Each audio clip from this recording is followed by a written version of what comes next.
I thought I was celebrating the biggest achievement of my life when my parents invited me for Sunday dinner after my nursing graduation. 28 years old, finally holding my RN degree, ready to start my career at Children's Hospital. Frank and Patricia had prepared my favorite pot roast, and even my 19-year-old brother Jake seemed genuinely happy for me. Then somewhere between passing the mashed potatoes and cutting the perfectly browned meat, they dropped a bomb that shattered everything I believed about family belonging and my future. "Nellie, you should know you're adopted," Frank said casually, his fork never pausing. "And when we die, you get nothing. Everything goes to Jake since he's our real son." The words echoed in my head for 3 days before I could process what had actually happened. Adopted. Nothing. Real son. I kept replaying that dinner, searching for signs I'd misunderstood, but Frank's cold delivery and Patricia's nodding agreement left no room for interpretation. They'd waited 25 years to tell me, choosing my moment of triumph to crush my spirit completely.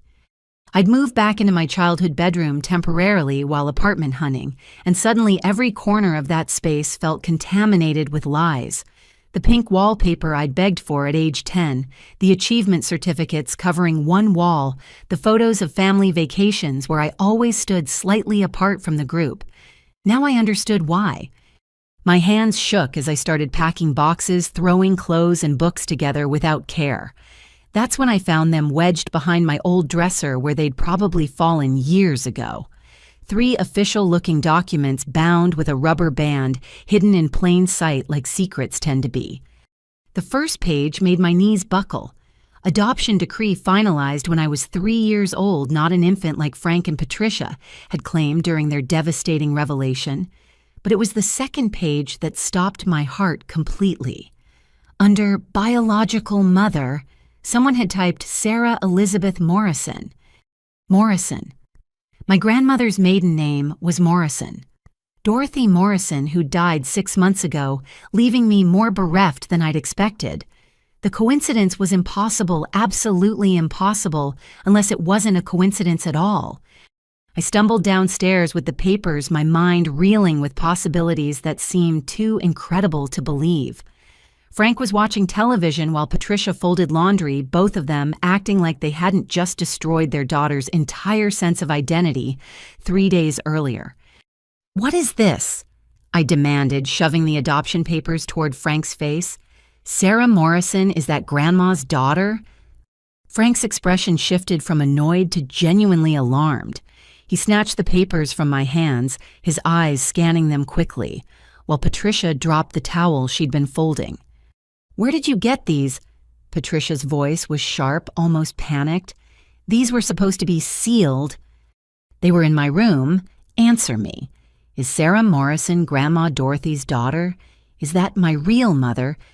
Frank stood up slowly, his 6-foot frame suddenly seeming menacing rather than paternal. "You need to leave. Tonight. Get your things and get out of our house. I'm not leaving until you tell me the truth about who I really am." "The truth?" Frank laughed bitterly. "The truth is, you're an ungrateful brat who's been living off our charity for 28 years. We gave you a roof food education, and this is how you repay us, snooping through private documents and making accusations." Jake emerged from the kitchen with a smirk, his phone already recording. "This is going straight to TikTok," he announced gleefully. "Adopted sister has mental breakdown when she finds out she's not getting our money." The casual cruelty in his voice broke something inside me. This boy I'd helped with homework, driven to soccer practice, defended against bullies, was filming my pain for social media entertainment. "Frank, call the police if she's not gone by morning." Patricia said, her arms crossed tightly. "I won't have her disrupting our peace anymore." I looked around the living room where I'd spent countless evenings doing homework, watching movies, believing I belonged. The family photos on the mantel suddenly looked different. In every single one, Frank, Patricia, and Jake stood close together, while I hovered at the edge, always slightly separated from their tight circle. "Fine," I whispered, my voice barely audible. "I'll leave, but this isn't over. Not until I know who Sarah Morrison really is." Frank's face went completely white, and Patricia actually stumbled backward a step. Their reactions told me everything I needed to know. Sarah Morrison wasn't just some random woman who shared my grandmother's maiden name. She was connected to this family in ways they desperately wanted to keep hidden. I spent that night in a 24-hour diner drinking coffee and staring at those adoption papers until the words blurred together. By dawn, I'd made a decision that would change everything. I was going to find Sarah Morrison, and I was going to learn the truth about why Frank and Patricia had just thrown away 28 years of family bonds in a single dinner conversation. The first apartment I could afford was a studio above a bakery 40 minutes from the hospital where I'd be starting work. As I signed the lease, my phone buzzed constantly with texts from Jake, sharing videos of my breakdown with his friends. Not a single message from Frank or Patricia checking if I was safe, if I'd found somewhere to live, if I needed anything after being essentially disowned overnight. Moving day was a solitary affair. I hired 2 college students to help load my few belongings into a rented truck, and as we drove away from the only home I'd ever known, I realized I felt more relieved than sad. The house that should have represented safety and love had been a prison of secrets and conditional acceptance. But the adoption papers rode in my purse like burning coals, and Sarah Morrison's name echoed in my thoughts with every mile that passed. Somewhere out there was a woman who might hold the key to understanding why the people I'd called parents had just erased me from their lives with such calculated precision. My studio apartment came furnished with exactly 4 pieces of furniture, none of them comfortable, but it felt more like home than Frank and Patricia's house ever had. Freedom has a particular smell, I discovered. It's part dust, part possibility, and part terror of the unknown. I threw myself into research with the same intensity I'd brought to nursing school. Every free moment was spent at the public library, hunched over microfilm readers and ancestry websites, following the trail of Sarah Morrison through decades of public records. The breakthrough came on my 3rd day of searching. A yellowed newspaper clipping from 29 years ago buried in the archives of the local Herald Tribune. The headline read, "Local woman disappears after giving birth." Below it was a grainy photo that made my hands start trembling before I'd even read the article. The woman in the picture had my eyes. Not similar eyes, not eyes that reminded you of someone else's, but my exact eyes, looking back at me from 3 decades in the past. The same unusual hazel color with gold flecks around the iris, the same slightly upturned outer corners, the same way of looking directly at the camera with a mixture of hope and wariness. Sarah Morrison, 19, vanished from Valley General Hospital 3 days after giving birth to a daughter. The article continued. Hospital staff reported Morrison seemed anxious and frightened during her stay, frequently asking about security measures and visitor restrictions. The infant has been placed with loving relatives while authorities continue searching for the missing mother. Loving relatives. The phrase felt like a slap across the face. Frank and Patricia weren't my parents, weren't even my adoptive parents in the traditional sense. They were relatives who'd taken in Sarah Morrison's baby when she disappeared, and somehow convinced everyone, including me, that this arrangement was normal and legal. But why would Sarah Morrison disappear right after giving birth? And why would she be asking about security measures unless she was afraid of someone? I photocopied the article and drove straight to Maple Street, where Dorothy Morrison had lived her entire adult life. The house stood empty now, a "for sale" sign tilting slightly in the overgrown front yard. But I wasn't interested in the house itself. I wanted to talk to the neighbors, the people who'd watched this family's drama unfold over the decades. Mrs. Henderson answered her door cautiously, peering at me through thick glasses that magnified her pale blue eyes. She was at least 80, with silver hair carefully pinned in a style that hadn't changed since the 1970s. "I'm Nellie," I said simply. "I lived with Frank and Patricia down the street. I think you might have known my grandmother, Dorothy Morrison." Her expression shifted immediately, suspicion replaced by something that looked almost like relief. "Oh, honey, you have her eyes, you know. Dorothy's eyes. She used to stand at her kitchen window and watch you playing in that yard, tears just streaming down her face. Why was she crying? Mrs. Henderson glanced nervously up and down the street before opening her door wider. Come in, child. There are things you should know, things that have been weighing on my heart for too many years. Her living room was a museum of floral patterns and lace doilies, but her voice was strong and clear as she settled into a rocking chair that creaked with age. Dorothy had a daughter named Sarah, beautiful girl with a spirit that couldn't be contained, smart as a whip but drawn to the wrong kind of excitement, if you understand me. When Sarah was 18, she got mixed up with some dangerous people. Drug dealers, I think, though Dorothy never said so directly. What happened to her? Sarah got pregnant and the father wasn't someone you'd want knowing where you lived. Dorothy tried to convince her to come home, but Sarah was terrified. Said if certain people found out about the baby, they'd hurt everyone she cared about. Mrs. Henderson's voice dropped to barely above a whisper. Sarah gave birth and vanished the same week, leaving that precious baby with Dorothy. But Frank and Patricia stepped in, said they could provide better stability than an elderly woman. They had legal connections. Frank's father was a prominent attorney, and before Dorothy could fight it, they'd convinced a judge to award them custody. So I am Dorothy's great-granddaughter. Honey, you're more than that. You were the light of Dorothy's life, even though she had to love you from a distance. Frank and Patricia made it very clear that any interference from Dorothy would result in them moving away where she'd never see you again. The pieces were falling into place, but each revelation brought new questions. Do you know what happened to Sarah? Is she still alive? Mrs. Henderson rocked silently for a long moment, her gnarled fingers working at a handkerchief. Dorothy never stopped looking for her daughter.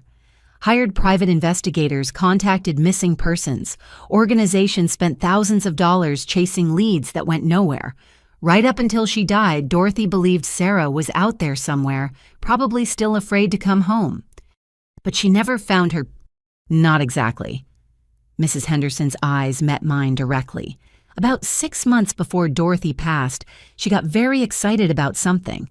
Kept saying she'd discovered important information that justice was finally going to be served.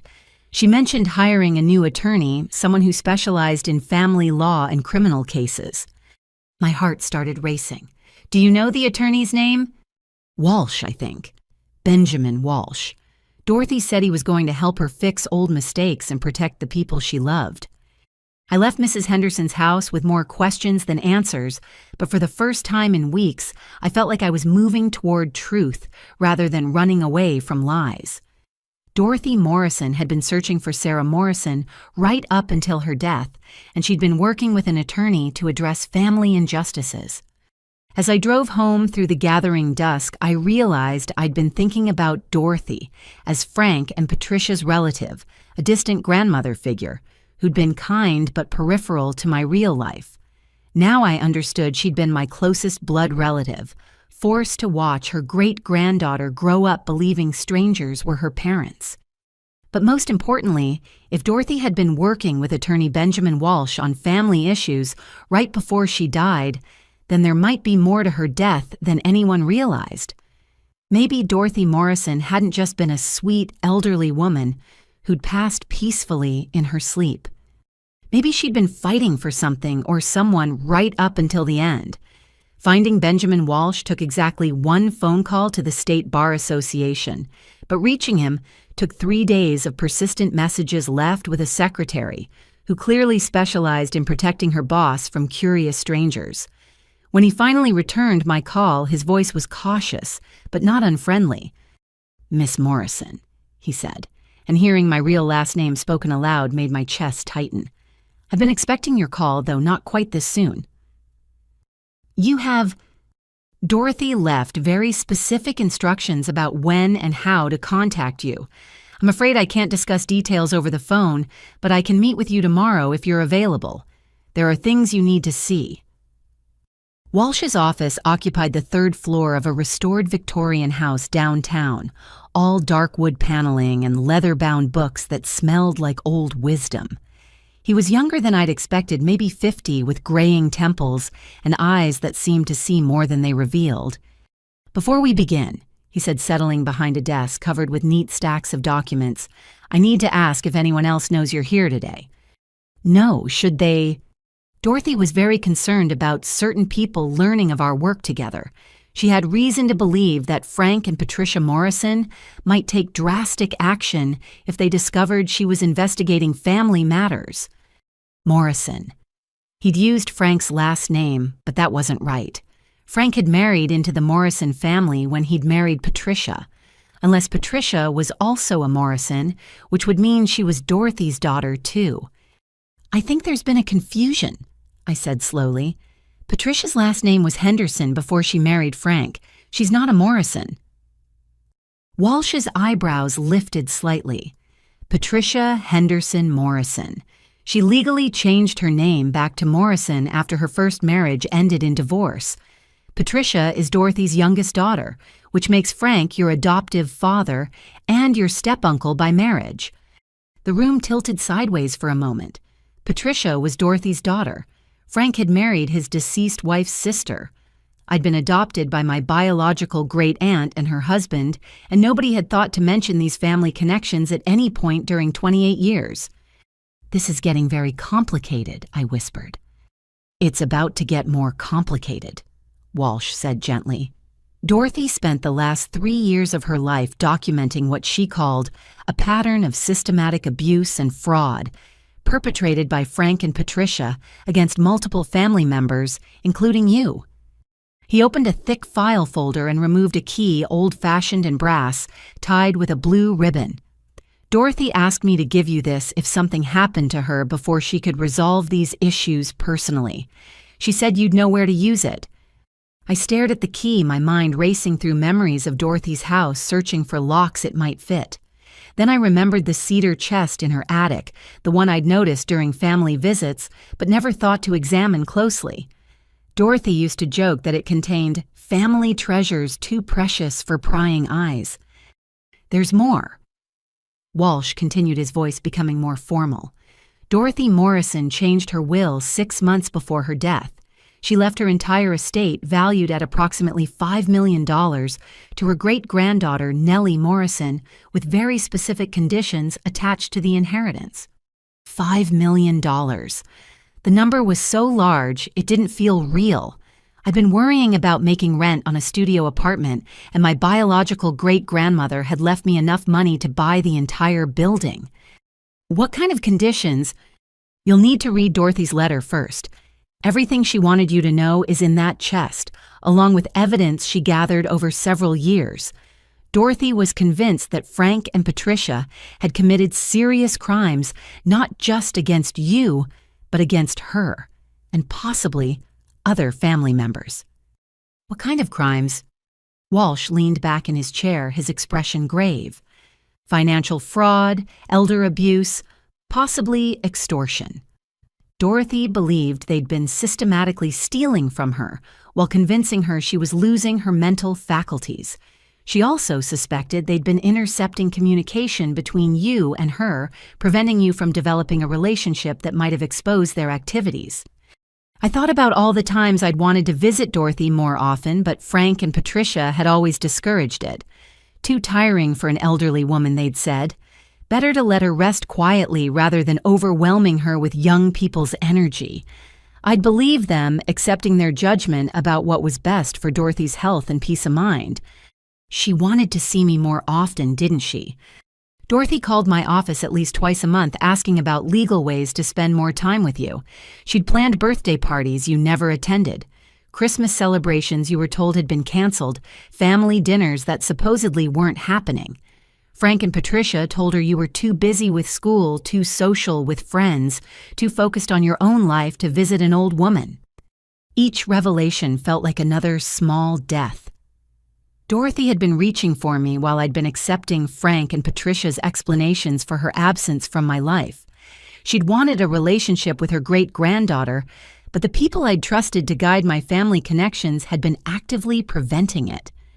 "I need to see what's in that chest," I said, standing up abruptly. "I thought you might." Dorothy's house key is also on that ring. She wanted you to have access to everything she'd gathered, but she was very specific about one thing. You needed to be completely certain of your decision before opening that chest, because once you see what's inside, there's no going back to the way things were. There's already no going back. Frank and Patricia made sure of that when they told me I was adopted and would inherit nothing. Walsh's expression hardened. They told you what? Last Sunday, right after my nursing graduation. They said I was adopted, I'd get nothing when they died, and everything would go to Jake, since he's their real son. Dorothy died 8 months ago. Her will was read 6 months ago, and Frank and Patricia were informed they'd been removed as beneficiaries in favor of you. They've known for 6 months that you inherited everything, and they chose to tell you the opposite. The cruelty of it was breathtaking. They'd let me believe I was cut off and alone, while knowing I'd actually inherited wealth that would ensure my security for life. They'd watched me struggle with finding an apartment, worry about student loans, stress about starting my career with no family support, all while sitting on knowledge that could have changed everything. They wanted me to suffer, I said quietly. Dorothy believed they wanted you to disappear entirely. She thought they were hoping you'd move away, start a new life somewhere else, and never discover your inheritance or the truth about your family history. I gripped the brass key so tightly it left marks on my palm. Dorothy Morrison had spent her final years fighting for me, gathering evidence to protect me, and ensuring I'd eventually learn the truth about my family. Frank and Patricia had spent those same years trying to erase me completely. I'm going to that house tonight, I said firmly. I need to see what Dorothy left for me. I'll meet you there, Walsh replied, already reaching for his coat. Dorothy made me promise to be present when you opened that chest. She said you'd need a witness for what comes next. Dorothy's house stood silent in the twilight, its windows reflecting the dying sunlight like closed eyes.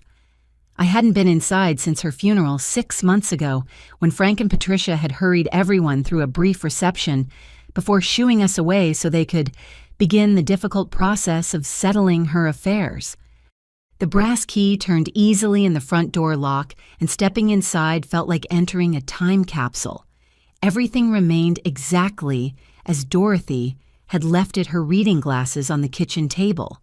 A half-finished crossword puzzle folded beside her favorite coffee mug, a sweater draped over the living room chair where she'd spent countless evenings watching game shows and waiting for phone calls that rarely came.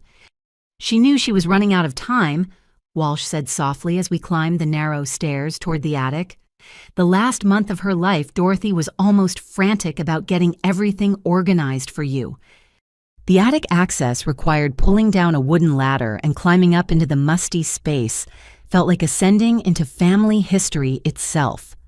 Boxes labeled with decades lined the slanted walls, and in the far corner sat the cedar chest I remembered from childhood visits. Dorothy had always made the attic seem mysterious and special, a place where family treasures lived safely away from everyday concerns. Now I understood the real treasure hadn't been stored in the chest. It had been the woman herself, and I'd barely gotten to know her before losing her forever.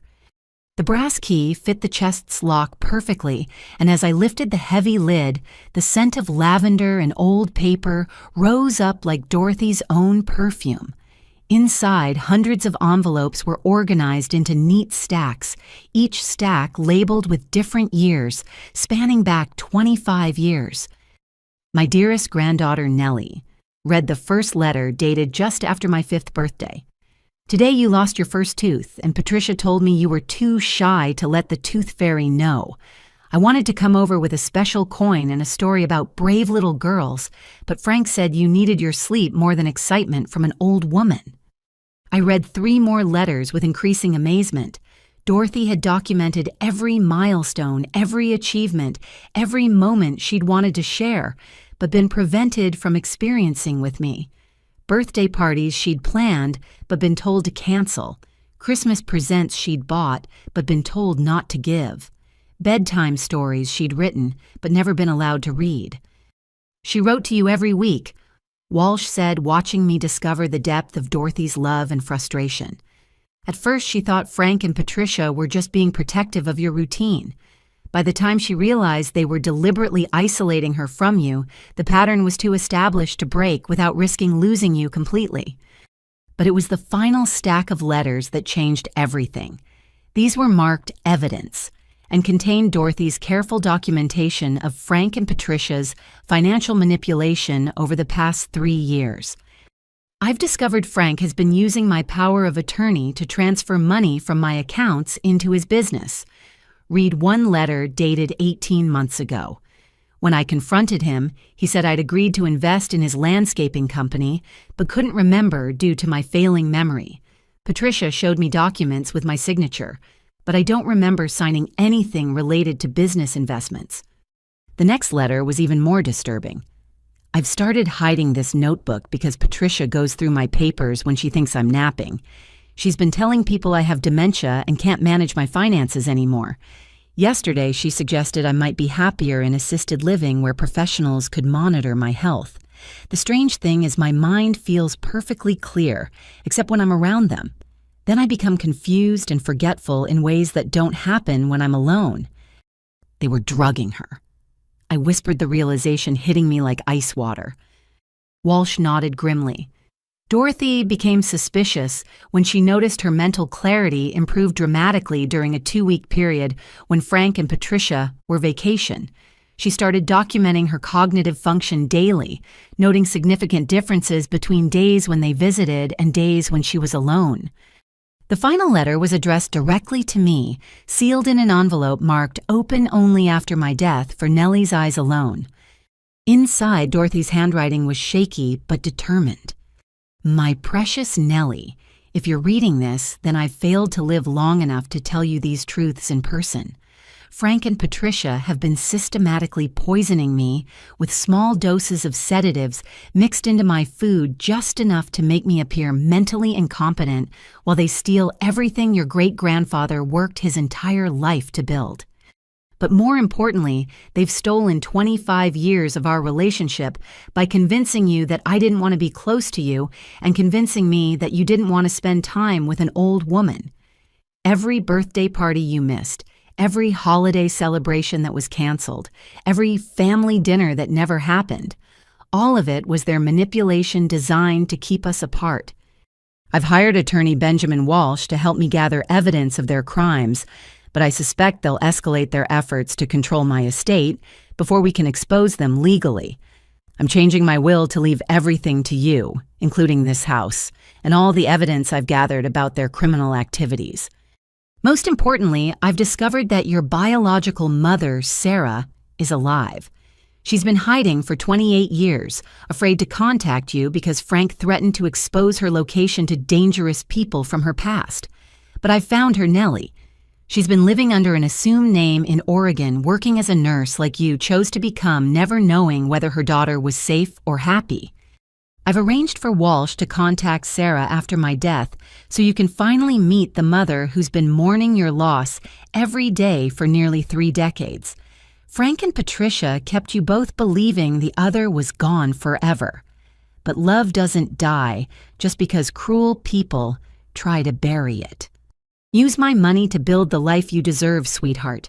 Use the evidence to make sure Frank and Patricia never hurt anyone else the way they've hurt our family. And use the truth to reconnect with Sarah because you both deserve to heal from the lies that have stolen so many years.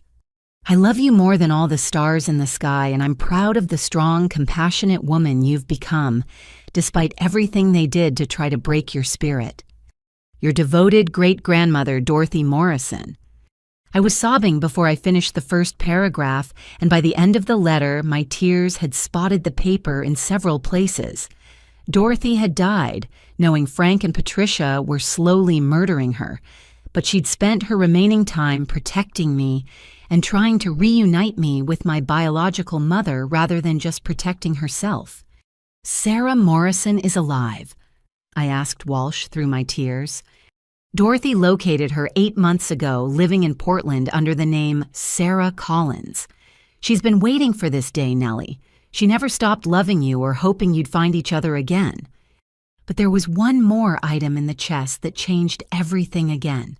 A small recording device with a note attached, "Play this last after you've read all the letters.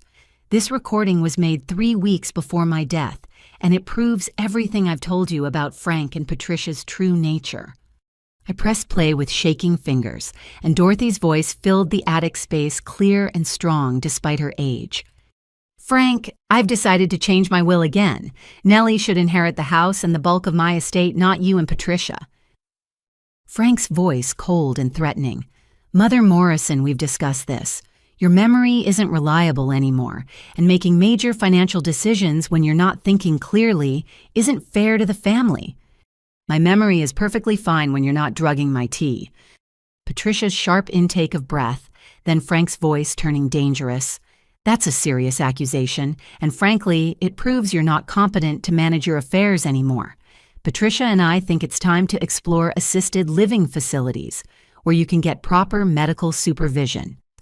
"You mean where you can drug me more effectively and steal my money without interference?" "We'll have you declared mentally incompetent if necessary." Patricia's voice shrill with anger. "Jake deserves his inheritance, and we won't let your obsession with that adopted girl destroy his future. Nellie is not adopted. She's Sarah's daughter, which makes her more my family than you ever were." Frank's voice dropped to a whisper that was somehow more terrifying than shouting, "If you change that will, I'll make sure you don't live long enough to enjoy watching Nellie spend our money." The recording ended there, and the attic fell completely silent except for my ragged breathing. Frank had threatened to kill Dorothy if she left her estate to me, and 3 weeks later, she was dead. Walsh was studying my face carefully. "Are you ready to know the rest of it, Nellie? Because once we start down this path, there's no turning back. Frank and Patricia will discover they're about to lose everything they've stolen, and people like that don't surrender quietly." I looked around the attic where Dorothy had stored decades of family love and 28 years of documentation proving Frank and Patricia's systematic cruelty. She died trying to protect me and reunite me with my biological mother, and her final gift was the evidence I needed to make sure they never hurt anyone else. "I'm ready," I said firmly, closing the chest and pocketing the recording device. "Tell me everything." Walsh guided me downstairs to Dorothy's kitchen table, where he spread out financial documents that painted a picture of systematic theft spanning over 15 years. The numbers were staggering, but it was the methodical nature of the fraud that truly shocked me. "Your great-grandfather, Robert Morrison, built Morrison Landscaping from nothing," Walsh explained, pointing to incorporation papers from 1978. "When he died 12 years ago, the business was worth approximately $400,000 with established contracts throughout the county and a solid reputation built over 3 decades. I studied the business records, recognizing some of the client names from Frank's current company. But Frank owns Riverside Landscaping, not Morrison Landscaping. That's where the fraud begins. When Robert died, Dorothy inherited the business as his widow. She was 72 and had no interest in running a landscaping company, so she signed power of attorney papers, allowing Frank to manage operations while she remained the legal owner. Walsh flipped to a series of bank statements showing regular transfers from Morrison Landscaping to Riverside Landscaping. Frank convinced Dorothy to let him establish his own company to handle specialized services that Morrison couldn't provide. Slowly, he transferred every major contract, every piece of equipment, and every valuable client relationship from her company to his. That's theft. It gets worse. Frank then convinced Dorothy to sign dissolution papers for Morrison Landscaping, claiming the business was failing and needed to be shut down to prevent losses. She signed believing she was protecting her finances from a declining enterprise. The documents showed Dorothy signing away a thriving business that Frank had deliberately sabotaged by transferring all its assets to himself. She'd essentially given him permission to steal her late husband's life's work while believing she was making a sound financial decision. But how did Patricia convince Dorothy to trust Frank with power of attorney in the first place? Walsh's expression darkened. That's where the elder abuse becomes clear. Look at these medical records Dorothy kept hidden in a safety deposit box. The medical file documented Dorothy's visits to 3 different doctors over the past 5 years. Each physician had noted her complaints about memory problems, confusion, and difficulty concentrating, but only when she'd been around family members. When examined alone, Dorothy consistently tested as mentally sharp and completely competent. Dr. Sarah Kim became suspicious when Dorothy mentioned feeling foggy and confused only after family visits. Walsh explained. She recommended blood tests that showed elevated levels of diphenhydramine in Dorothy's system. That's Benadryl.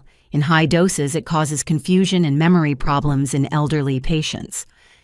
Exactly.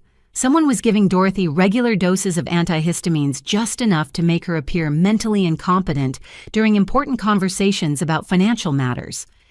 I thought about all the times I'd visited Dorothy and found her sleepy or disoriented, how Frank and Patricia always explained it as natural aging or the effects of her various medications. They'd been systematically poisoning her to facilitate their theft, and I'd never suspected anything was wrong. The business fraud alone represents approximately $250,000 in stolen assets, Walsh continued. But that's just the beginning. Frank used the landscaping business as a front for money laundering operations that generated significantly more illegal income. He showed me surveillance photos of Frank meeting with men I didn't recognize in parking lots and storage facilities. Dorothy hired a private investigator 6 months before her death. Detective Maria Santos documented Frank's involvement with known drug distributors who needed legitimate businesses to clean their profits. The photos were damning. Frank accepting envelopes of cash, loading unmarked boxes into landscaping trucks, meeting with the same group of men repeatedly at locations far from his normal business routes. Frank created phantom landscaping contracts with shell companies, Walsh explained. He'd invoice non-existent clients for services never performed, then use Dorothy's business accounts to deposit drug money disguised as legitimate payments. How much money are we talking about? Conservative estimate nearly $200,000 annually for the past 3 years. Frank was running a sophisticated money laundering operation while using Dorothy's business credentials and financial reputation to legitimize criminal proceeds. The scope of Frank's crimes was overwhelming. He hadn't just stolen Dorothy's business, he'd turned it into a criminal enterprise that could have destroyed her reputation and exposed her to federal prosecution if she'd been discovered. Patricia handled all the bookkeeping. Walsh added, showing me falsified invoices in Patricia's handwriting. She created fake client profiles, generated fraudulent tax documents, and maintained parallel accounting systems that hid the true source of Frank's income. I stared at Patricia's careful handwriting documenting years of criminal activity. This was the woman who'd raised me, who'd taught me about honesty and integrity, who'd claimed moral authority when lecturing me about responsible behavior. She'd been running a money laundering operation from her kitchen table while presenting herself as a respectable member of the community. Jake benefits from all of this, I realized. His private school tuition, his car, his college fund, everything came from stolen money. Dorothy documented every expense Frank and Patricia claimed as business deductions that actually funded Jake's lifestyle. Private tennis lessons, summer camps, designer clothes, the latest electronics, all of it purchased with proceeds from criminal activities. The cruelest irony was that while Jake enjoyed luxuries purchased with stolen money, I'd worked part-time jobs throughout high school and college to cover basic expenses. Frank and Patricia had claimed they couldn't afford extras for me while lavishing stolen wealth on their biological son. There's more. Walsh said, his voice becoming even more serious. The private investigator discovered Frank has been recruiting other elderly clients for similar fraud schemes. Dorothy's case isn't isolated. Santos had documented Frank approaching at least 3 other elderly clients, all widows without close family oversight. He'd offered to help manage their finances, suggesting power of attorney arrangements that would allow him to protect them from scam artists and unscrupulous salespeople. How many other families has he destroyed? We're still investigating, but preliminary evidence suggests Frank has stolen approximately $1.2 million from elderly victims over the past 8 years. Dorothy was just his most profitable target because of her business assets and family trust. The weight of Frank's crimes was staggering. This wasn't just personal betrayal, it was a pattern of predatory behavior targeting vulnerable elderly people who trusted him because of his family connections and community reputation. Dorothy spent her final months gathering evidence to expose Frank's entire operation, Walsh explained. She knew she was dying either from the drugs they were giving her or from the stress of fighting them, but she wanted to make sure other potential victims were protected. What's our next step? Walsh gathered the documents into neat stacks, his movements precise and methodical. Dorothy's will includes a provision requiring Frank and Patricia to return all stolen assets and publicly confess their crimes or face immediate prosecution for elder abuse fraud and money laundering. They'll never agree to that. Which is why Dorothy also arranged for Detective Santos to turn over all evidence to federal authorities if Frank and Patricia refused to cooperate. The money laundering charges alone carry 15-year sentences, and elder abuse convictions would add additional time. I thought about Frank's reaction when I'd found the adoption papers, how quickly he'd demanded I leave the house, how panicked Patricia had become. They'd known this day might come, but they'd hoped I'd disappear quietly without discovering Dorothy's evidence. They'd been living with this fear for months, I realized. Knowing Dorothy had hired investigators knowing she'd changed her will, wondering when everything would catch up with them. Dorothy wanted them to experience the same anxiety and helplessness they'd inflicted on their victims, but she also wanted to give them one opportunity to confess and make amends before destroying them completely. Walsh handed me a thick envelope sealed with red wax. Dorothy's final instructions. She wanted you to decide whether to offer Frank and Patricia a chance at redemption or proceed directly to criminal prosecution. The envelope felt heavy in my hands, weighted with 28 years of lies and the power to finally balance the scales of justice. Dorothy had given me the choice between mercy and retribution, trusting me to decide what would best serve the cause of justice. I need to think about this, I said quietly. Take your time, but remember, every day Frank and Patricia remain free is another day they could be targeting new elderly victims. Dorothy died to protect people she'd never met from suffering the same betrayal she experienced. As I drove home through the dark streets, I realized Dorothy had given me something more valuable than $5 million. She'd given me the power to ensure Frank and Patricia never hurt anyone else, and the responsibility to use that power wisely. The question was whether justice meant offering them a chance at redemption or making sure they faced the full consequences of 28 years of systematic cruelty. Dorothy's sealed envelope contained instructions that felt like receiving orders from beyond the grave written in her careful script during what must have been her final coherent days. Her handwriting grew shakier as the pages progressed, but her determination remained crystal clear. My dearest Nellie. The letter began, "If you're reading this, then Frank and Patricia have either confessed their crimes voluntarily or you're preparing to expose them through legal channels. Either way, the recording device in this envelope contains conversations they never intended anyone to hear."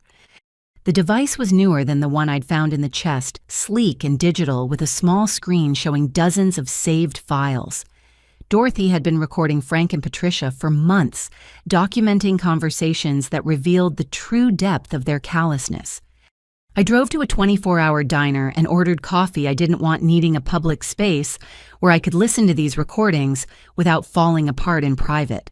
The first file was dated 6 months before Dorothy's death, and Frank's voice emerged from the tiny speaker with startling clarity. "We need to speed this up," Frank was saying. "The old woman is getting suspicious about the business transfers, and that investigator she hired is asking too many questions." Patricia's voice was equally cold. "Dr. Kim wants to reduce her medication. says the antihistamines might be causing her confusion. We need a different approach.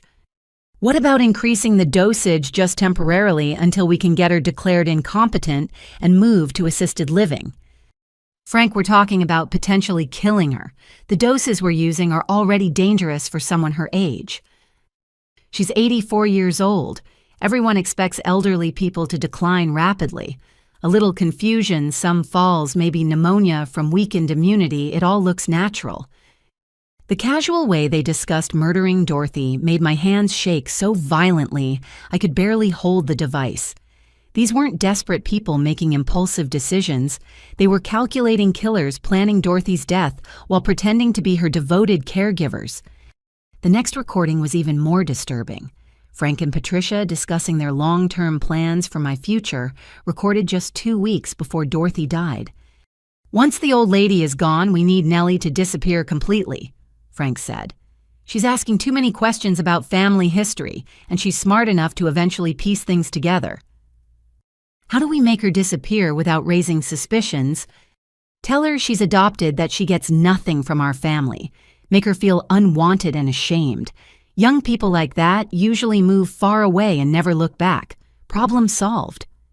"What if she doesn't leave town? What if she tries to investigate Dorothy's death?" "Nazamin na Daris." Frank's laugh was genuinely chilling. "Then we arrange for her to have an accident. Make it look like depression over losing her job or relationship troubles. Nursing students are under tremendous stress, and suicide rates are high in medical fields. They'd been planning to drive me away through emotional abuse, and if that failed, they were prepared to kill me too. The family that had raised me, fed me, sent me to school had spent months planning my potential murder, as casually as they might plan a vacation. But the most devastating recording came next. Patricia talking to someone on the phone, her voice filled with excitement rather than grief. "Jake, honey, Dorothy finally died last night. Yes, I know it's sad, but this means your college fund is secure now. We won't have to worry about her changing her will again or leaving everything to that adopted brat." Jake's voice was barely audible through the phone, but his response was clear enough. "Good. I was getting tired of pretending to care about some old lady who smelled like medicine. When do we find out how much money she left us?" "Frank's meeting with the attorney tomorrow. We should inherit the house, the business assets, and whatever cash she had left after her medical expenses. Probably close to $3 million total." "What about Nellie? Does she get anything?" "Not a penny. Dorothy was getting senile toward the end, but she wasn't stupid enough to leave family money to someone who's not really family. Nellie can figure out her own future now that she's graduated." The conversation continued with Patricia and Jake, planning how to spend Dorothy's money, discussing renovations to their house, a new car for Jake, and an expensive vacation to celebrate their inheritance. They were dividing up Dorothy's estate before her body was even cold, and neither expressed a moment of genuine grief for the woman who'd loved them despite their cruelty. But Dorothy had saved the most damaging recording for last. Frank on the phone with someone whose voice I didn't recognize, discussing the money laundering operation in detail. "Ricardo, we need to shut down the Morrison account for a few months after the old lady dies. There'll be too much scrutiny during estate settlement, and we can't risk anyone discovering the phantom contracts." "What about our arrangement? We've got $200,000 that needs cleaning before the end of the month." "Use the Henderson account temporarily. Patricia's got power of attorney for her Aunt Martha, and that old woman never checks her statements. We can run your money through her landscaping contracts until the Morrison estate settles." "Frank, if any of this comes back to us, you know what happens to people who compromise our operations." "Relax. The only person who could have exposed us was Dorothy, and she's not going to be a problem much longer. The investigator she hired doesn't have enough evidence for criminal charges, and once we inherit her assets, any financial irregularities become our family business." The recording ended with Frank arranging to meet Ricardo at a location I recognized as the storage facility, where Dorothy's investigator had photographed their previous exchanges. They were discussing ongoing criminal activities while planning Dorothy's death, treating her murder as a simple business problem to be solved. I sat in that diner until dawn, listening to recordings that documented months of premeditated elder abuse, planned murder, and casual discussions of my own potential death. The people who'd raised me weren't just criminals. They were sociopaths who viewed human lives as obstacles to their financial goals. But Dorothy had given me more than evidence of their crimes. She'd given me recordings that proved Frank and Patricia were ongoing threats to other elderly victims, that their criminal activities extended far beyond our family, and that they would continue hurting innocent people unless they were stopped permanently. Martha Henderson was probably Patricia's next victim, an elderly aunt with no close family oversight, perfect for the same financial manipulation they'd used against Dorothy. How many other elderly relatives were Frank and Patricia targeting while presenting themselves as helpful family members? I drove to Walsh's office as soon as it opened, carrying Dorothy's evidence and a decision that had crystallized during those dark hours in the diner. Frank and Patricia had forfeited any right to mercy when they discussed murdering Dorothy and planning my own death as backup strategies. I want them prosecuted to the full extent of the law, I told Walsh, placing the recording device on his desk. No plea bargains, no reduced sentences, no opportunities for redemption. Dorothy died gathering this evidence to protect other people from suffering the same fate. I won't dishonor her sacrifice by showing mercy to her killers. Walsh listened to selected recordings with increasing amazement, making notes and occasionally shaking his head in disgust. This is far more extensive than we realized. The money laundering operation, the threats against other family members, the premeditated nature of Dorothy's murder. It's enough evidence to ensure they spend the rest of their lives in prison. What about Jake? He clearly knew Dorothy was being poisoned and didn't report it. Accessory to elder abuse and murder conspiracy at minimum. He's 19, legally an adult, and these recordings prove he was actively participating in planning crimes against family members. For the first time since this nightmare began, I felt a sense of peace settling over my shoulders. Dorothy had spent her final months ensuring that justice would eventually be served, and now I had the power to honor her sacrifice by protecting future victims from Frank and Patricia's predatory behavior. "There's one more thing," Walsh said, his expression becoming almost sympathetic. "Dorothy arranged for you to meet Sarah Morrison next week if you're ready. She's been waiting 28 years to hold her daughter again." 28 years of separation based on lies and threats from people who'd claimed to love us both. Sarah had been mourning a daughter who'd been alive and growing up 30 minutes away, while I'd been wondering why I felt so disconnected from the people who'd claimed to be my parents. "I'm ready," I said firmly, "but first I want to watch Frank and Patricia's world collapse around them. They took everything from Dorothy, from Sarah, from me. Now it's time for them to lose everything they stole." Detective Maria Santos met me at a coffee shop downtown carrying a briefcase that contained 2 years of surveillance documentation on Frank's criminal enterprise. She was younger than I'd expected, maybe 45, with sharp eyes that seemed to catalog every detail of her surroundings automatically. Dorothy Morrison was one of the most determined clients I've ever worked with, Santos said, settling into a corner booth where we could speak privately.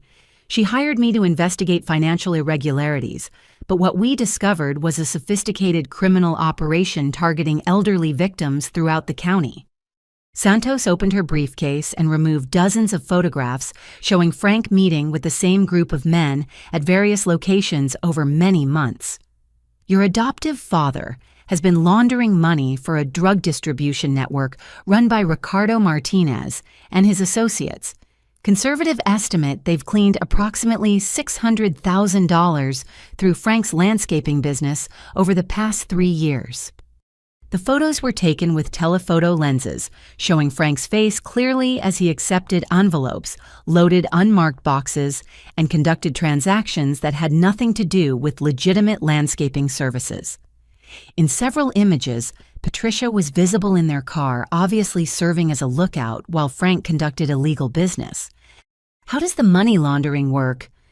Frank created multiple shell companies that supposedly provide landscaping services to commercial clients. Martinez's organization pays these fake companies for services never performed. Then Frank withdraws the money as legitimate business income after taking a 20% fee. Santos showed me invoices for landscaping work allegedly performed at addresses that turned out to be empty lots, abandoned buildings, and non-existent businesses. Frank had been generating hundreds of thousands of dollars in fraudulent income while maintaining the appearance of a successful small business owner. But the drug money laundering is just part of his operation. Frank has been systematically targeting elderly clients for financial fraud, using the same methods he used against Dorothy.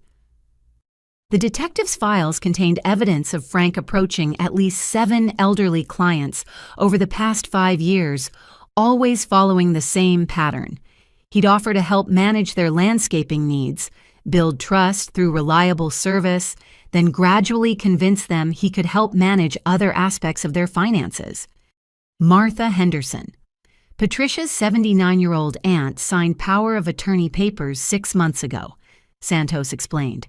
Frank convinced her that he could help protect her from financial scams by managing her banking and investment accounts. The surveillance photos showed Frank visiting Martha twice weekly, always carrying a briefcase and staying for exactly 30 minutes. He's using the same approach he used with Dorothy, antihistamine drugs mixed into food or beverages, to create confusion, then presenting financial documents for signature while she's mentally impaired. How much has he stolen from Martha? Approximately $80,000 so far, but he's just getting started. Martha owns her house, outright has substantial savings, and receives Social Security plus pension income. She's worth about $400,000 total, all of it vulnerable to Frank's manipulation. Santos showed me bank records obtained through legal channels that documented regular transfers from Martha's accounts to Frank's various business entities. Martha believes she's investing in his landscaping company to help support Patricia's family during difficult financial times. The cruelty was staggering. Frank was stealing from Patricia's own elderly relatives while convincing them they were helping support family members in need. Martha probably felt good about her investments in Frank's business, not realizing she was funding his criminal lifestyle. There are 5 other elderly victims. Santos continued spreading out additional files. Robert Chen, 81, a widower with no children. Frank has stolen $60,000 using fake medical emergency stories that required immediate financial assistance.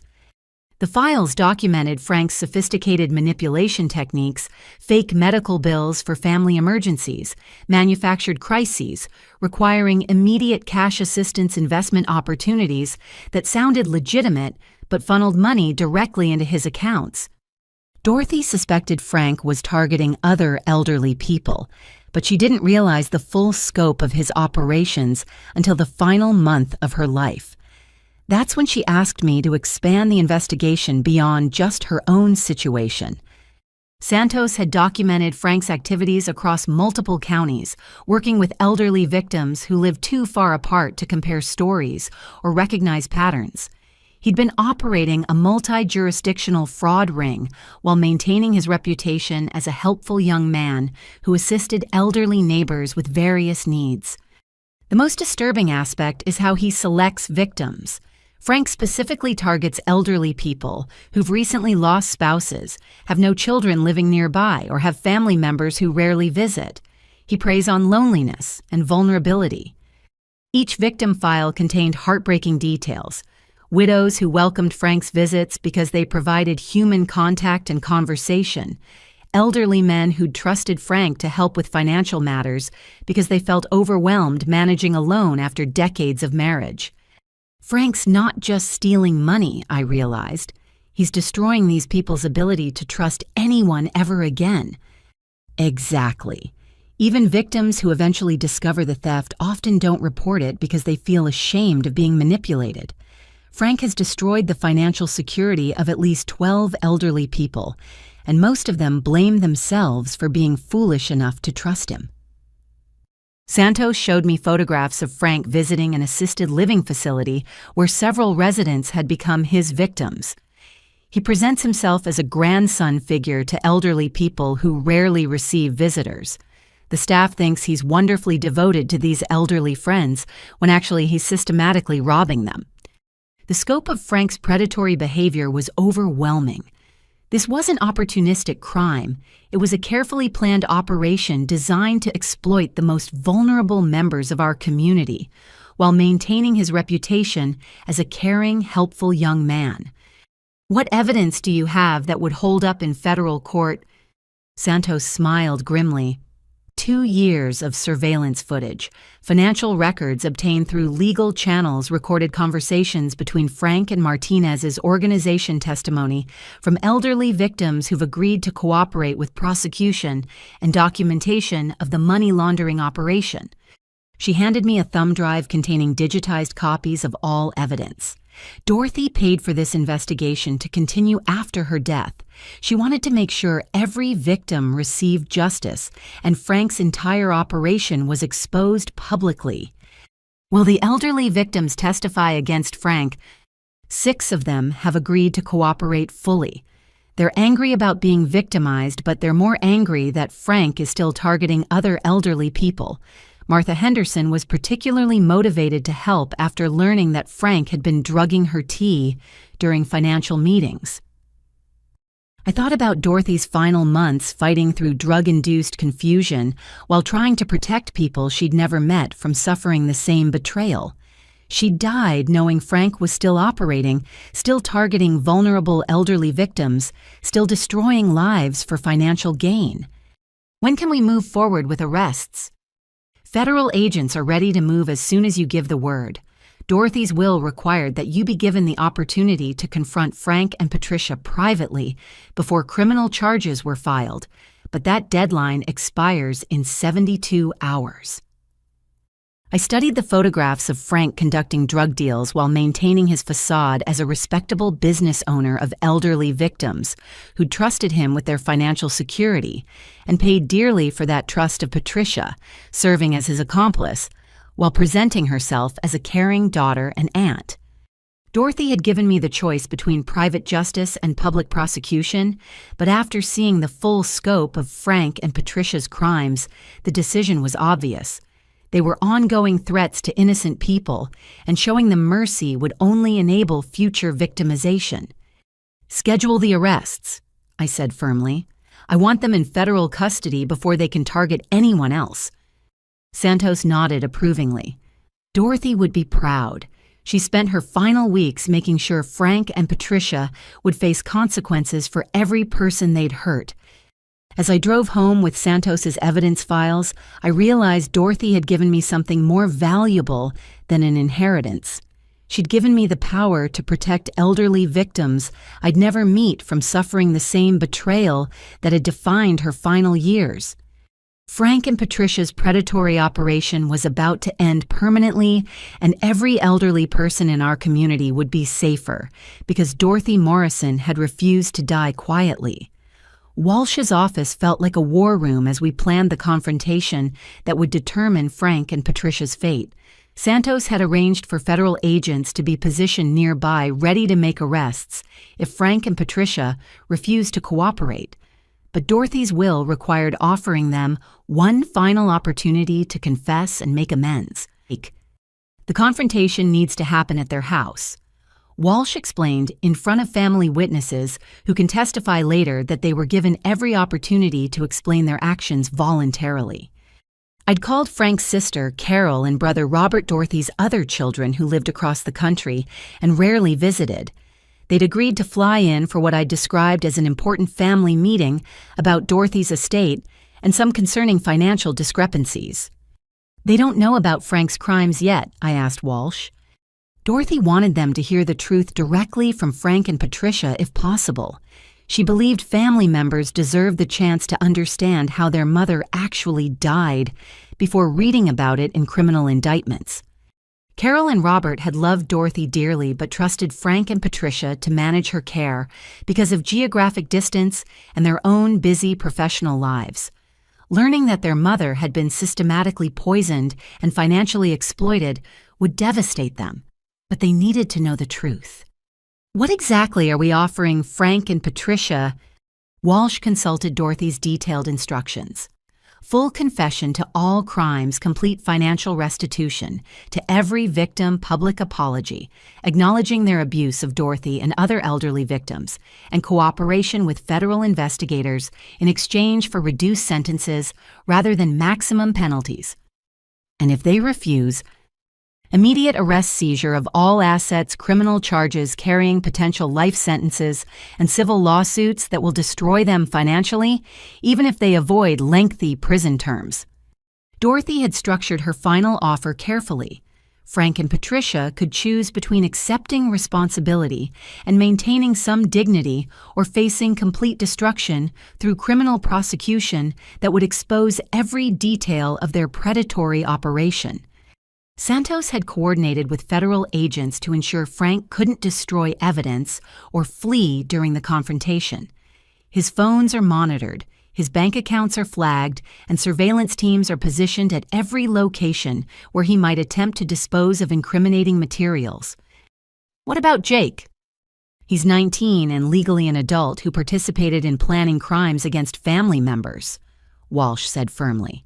Dorothy's mercy extends only to Frank and Patricia. Jake faces full prosecution unless he voluntarily testifies against his parents and cooperates completely with investigators.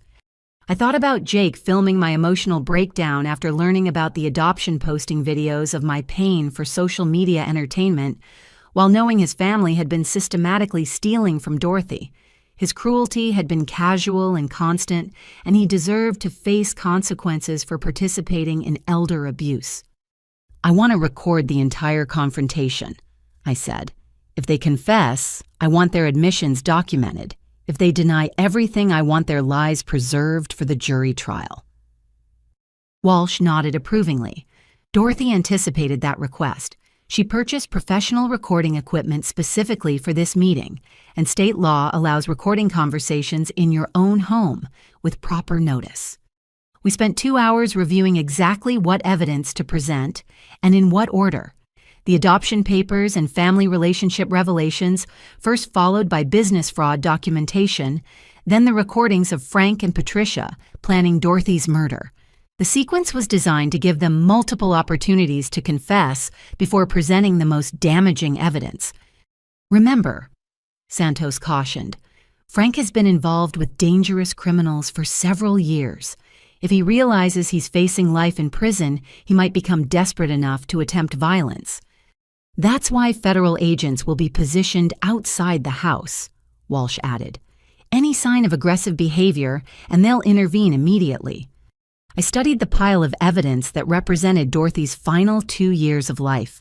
She'd spent her remaining time and energy gathering proof of Frank and Patricia's crimes, sacrificing her own health and safety to protect future victims from their predatory behavior. There's something else you should know, Walsh said quietly. Dorothy included a personal message for Frank and Patricia in her will. She wanted them to understand exactly how their actions affected her final months. He handed me an envelope sealed with Dorothy's distinctive handwriting to Frank and Patricia Morrison from the woman whose love you turned into a weapon against innocent people. Should I read this now? Dorothy wanted it read aloud during the confrontation after they've been presented with evidence of their crimes. She wanted her voice to be part of this meeting, even though she couldn't be here in person. The weight of Dorothy's trust settled on my shoulders like a familiar blanket. She'd spent her final months preparing for this moment, gathering evidence and planning strategies to ensure Frank and Patricia faced consequences for decades of systematic cruelty. I'm ready, I said firmly. When do we confront them? Tomorrow evening. Carol and Robert arrive at 3 o'clock and the family meeting is scheduled for 6. Frank and Patricia think they're attending a routine estate discussion about dividing Dorothy's assets. They have no idea what's coming. Santos smiled grimly. They're expecting to learn about their inheritance. Instead, they're going to discover they've been under federal investigation for 2 years and face immediate arrest unless they confess to multiple felonies. I spent that night in Dorothy's house surrounded by the evidence of her love and determination. Her furniture, her books, her carefully maintained garden, all of it testament to a life spent caring for others despite receiving cruelty in return. Dorothy had given me the power to choose between mercy and justice, between private resolution and public prosecution. But after reviewing 2 years of evidence documenting Frank and Patricia's predatory behavior, the choice was clear. They'd forfeited any right to mercy when they decided to murder an elderly woman rather than stop stealing from her. Tomorrow evening, Frank and Patricia Morrison would finally face consequences for 28 years of systematic abuse. Dorothy Morrison would finally receive justice. The Morrison family house buzzed with tension, disguised as normalcy, when Carol and Robert arrived for what they believed was a routine estate meeting. Frank had prepared coffee, and Patricia had arranged cookies on her best china, both of them playing perfect hosts while having no idea their entire world was about to collapse.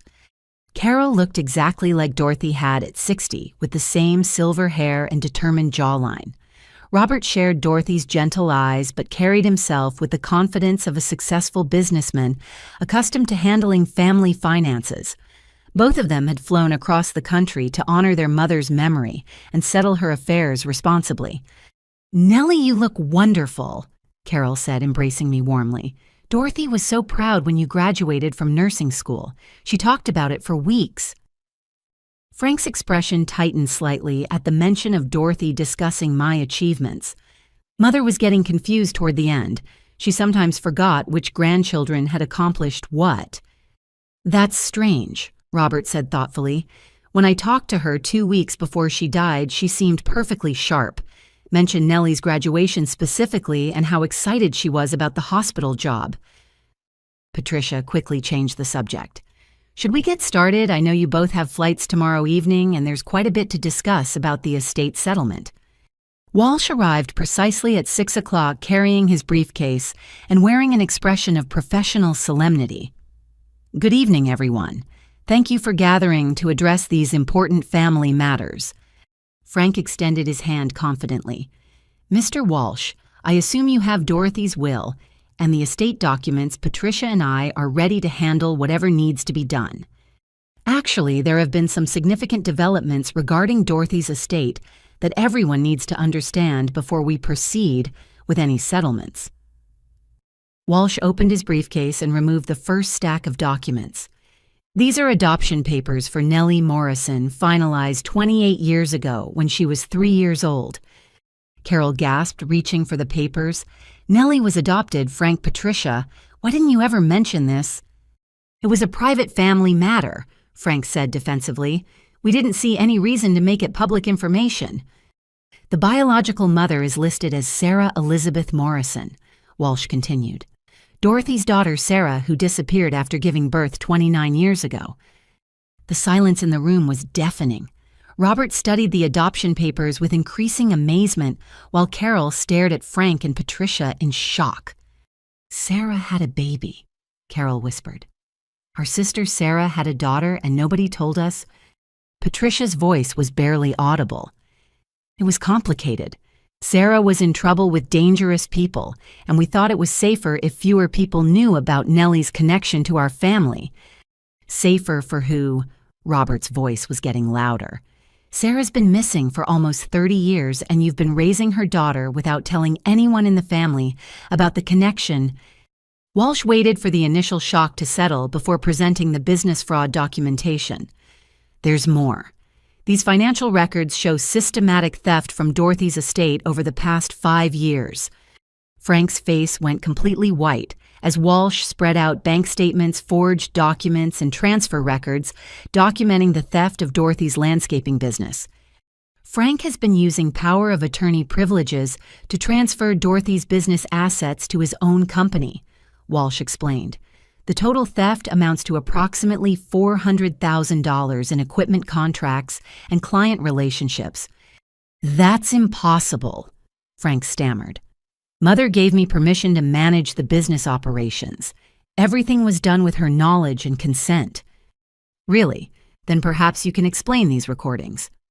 Walsh played the audio of Frank and Patricia discussing drugging Dorothy's tea to make her appear mentally incompetent during financial discussions. Carol and Robert listened in horrified silence as Frank's voice described their mother as getting suspicious and needing increased dosage to maintain compliance. "You were poisoning our mother!" Carol's voice broke completely. "You were drugging her to steal her money." Patricia burst into tears. "It wasn't supposed to hurt her. We just needed her to trust our judgment about financial matters. She was getting paranoid about the business transfers." Paranoid. Robert stood up abruptly, his face flushed with anger. "She was right to be suspicious. You were systematically robbing her." Santos appeared in the doorway, her badge visible as she entered uninvited. "Frank Morrison, Patricia Morrison. I'm Detective Santos. You're both under arrest for elder abuse, financial fraud, and conspiracy to commit murder." Frank bolted toward the back door, but federal agents were already positioned in the yard. He was tackled on the patio while neighbors gathered to watch the spectacle cell phones recording as he screamed threats at everyone present. Patricia fainted when Santos read their Miranda rights, and Jake emerged from his bedroom in time to see his father handcuffed and dragged away by federal agents. The family gathering had become a crime scene in less than 30 minutes. Carol was sobbing over the recordings of Frank and Patricia planning Dorothy's death, while Robert demanded to know how long Santos had been investigating their mother's murder. 2 years, Santos replied. "Dorothy hired me when she suspected financial irregularities. We've been documenting systematic elder abuse and money laundering operations targeting multiple victims." Money laundering. Jake's voice was shrill with panic. "What does that mean for my college fund?" "Your college fund was generated through criminal activities," Walsh explained calmly. "All assets purchased with illegal proceeds will be seized and returned to victims." Jake collapsed into a chair, finally understanding that his privileged lifestyle had been built on stolen money and that his parents' crimes would destroy his future along with their own. The house filled with law enforcement officials as agents executed search warrants, seizing computers, financial records, and evidence of Frank's drug money laundering operation. Neighbors gathered on the street, watching in shock as the family they'd respected for decades was exposed as criminal predators. Carol and Robert were devastated, but determined to cooperate fully with the investigation. "Our mother died believing her own children were stealing from her," Carol said through her tears. "She died alone and afraid because we trusted Frank and Patricia to care for her properly." But the most powerful moment came when Walsh played Dorothy's final recording for the assembled family. Her voice clear and strong, despite her failing health, speaking directly to Frank and Patricia 3 weeks before her death. "You've taken my business, my money, my health, and my peace of mind, but you will not take my granddaughter's future or my family's legacy. I've spent my final months ensuring that justice will be served, that other elderly people will be protected from your predatory behavior, and that Nellie will finally learn the truth about her family." The recording continued. "Frank and Patricia, you chose to turn my love into a weapon against innocent people. You used my trust to facilitate crimes against vulnerable victims. You destroyed my relationship with my granddaughter and contributed to my daughter's 28-year disappearance. But love is stronger than cruelty. Truth is more powerful than lies, and justice will ultimately prevail even when good people die fighting for it." As federal agents led Frank and Patricia away in separate cars, the family they'd manipulated for decades watched from the front porch. Carol and Robert were already planning to attend every court hearing, determined to see their mother's killers face full consequences for their crimes. Jake sat alone in his empty house, surrounded by possessions purchased with stolen money, finally understanding that his parents' love had always been conditional on their criminal success. Dorothy Morrison's final family gathering had ended exactly as she'd planned. Truth had been exposed, justice was being served, and the predatory operation that had destroyed so many elderly lives was finally coming to an end. The arrest of Frank and Patricia Morrison made front-page news across 3 counties, but the true scope of their criminal enterprise only became clear as federal investigators executed simultaneous search warrants at dozens of locations. I watched the morning news from Dorothy's kitchen, drinking coffee from her favorite mug, while reporters described the sophisticated elder abuse ring that had operated undetected for nearly a decade. FBI agents raided 6 storage facilities, 2 bank branches, and the offices of Riverside Landscaping in coordinated operations beginning at dawn, the reporter announced. Sources close to the investigation described this as one of the largest elder abuse cases in state history, with potential victims numbering in the dozens. The television footage showed Frank being arrested at his business while desperately feeding documents into an industrial shredder. Federal agents had burst through the doors just as he was destroying financial records that could have implicated additional victims or criminal associates. Patricia's arrest was even more dramatic. She'd been found in her car at a pharmacy parking lot with an empty bottle of sleeping pills slumped over the steering wheel with a suicide note claiming she couldn't live with the shame of what we'd done to innocent people. The paramedics had pumped her stomach and stabilized her condition, but the suicide attempt generated a media frenzy that portrayed her as overwhelmed by guilt rather than someone trying to escape prosecution for systematic crimes. Patricia Morrison remains hospitalized under police guard, the reporter continued. Her suicide note allegedly contains confessions to multiple felonies and identifies additional elderly victims who haven't yet been contacted by authorities. Jake's arrest happened at his college dormitory where federal agents found him frantically transferring money from accounts linked to his parents' criminal activities. His roommates recorded the entire scene for social media, and within hours, videos of Jake crying and pleading his innocence were viral across multiple platforms. "I didn't know the money was stolen," Jake sobbed to anyone who would listen. "My parents told me they were successful business owners. I had no idea they were criminals."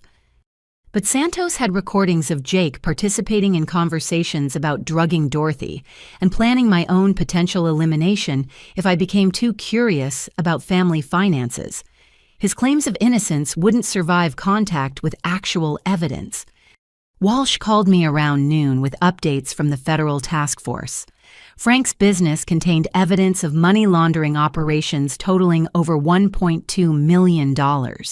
He was cleaning drug money for 3 separate criminal organizations while simultaneously defrauding elderly clients. How many elderly victims have they identified? 15 confirmed so far, with potential additional victims in surrounding counties. The youngest victim was 67. The oldest was 91. Total theft amounts are still being calculated, but preliminary estimates suggest over $2 million in stolen assets. The scope was staggering. Frank and Patricia hadn't just targeted a few isolated elderly people. They'd been operating a systematic predatory enterprise that destroyed dozens of families while generating substantial illegal profits. Martha Henderson was found unconscious in her home this morning, Walsh continued. She'd been given a massive overdose of antihistamines, apparently because Frank was worried she might talk to investigators. Is she going to survive? She's stable but confused. Frank had been drugging her heavily for weeks, preparing to have her declared mentally incompetent so he could gain complete control of her assets. If we'd waited another month to make arrests, she'd probably be dead. The thought that Frank had been actively planning additional murders while under investigation was terrifying.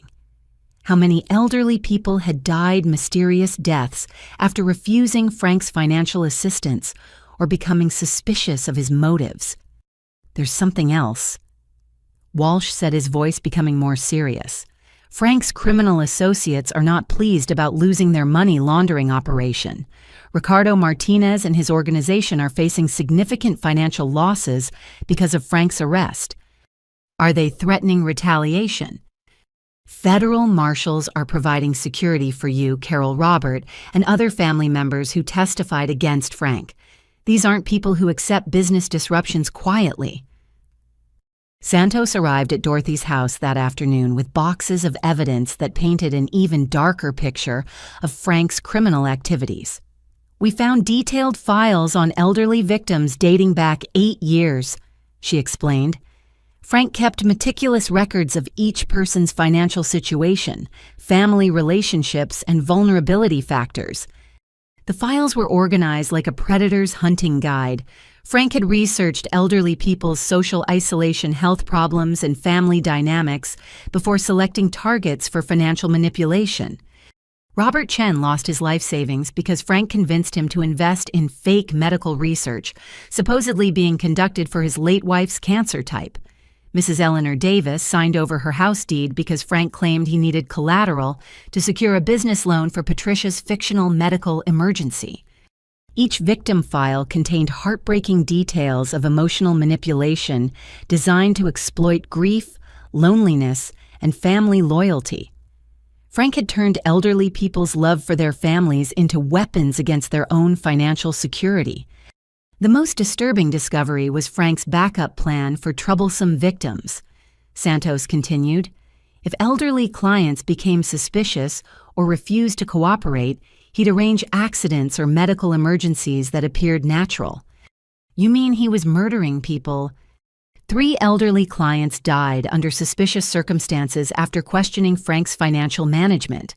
Heart attacks, falls, sudden illnesses that seemed consistent with their age and health conditions. But all 3 had recently expressed concerns about missing money or strange financial transactions. Dorothy hadn't been Frank's first murder victim.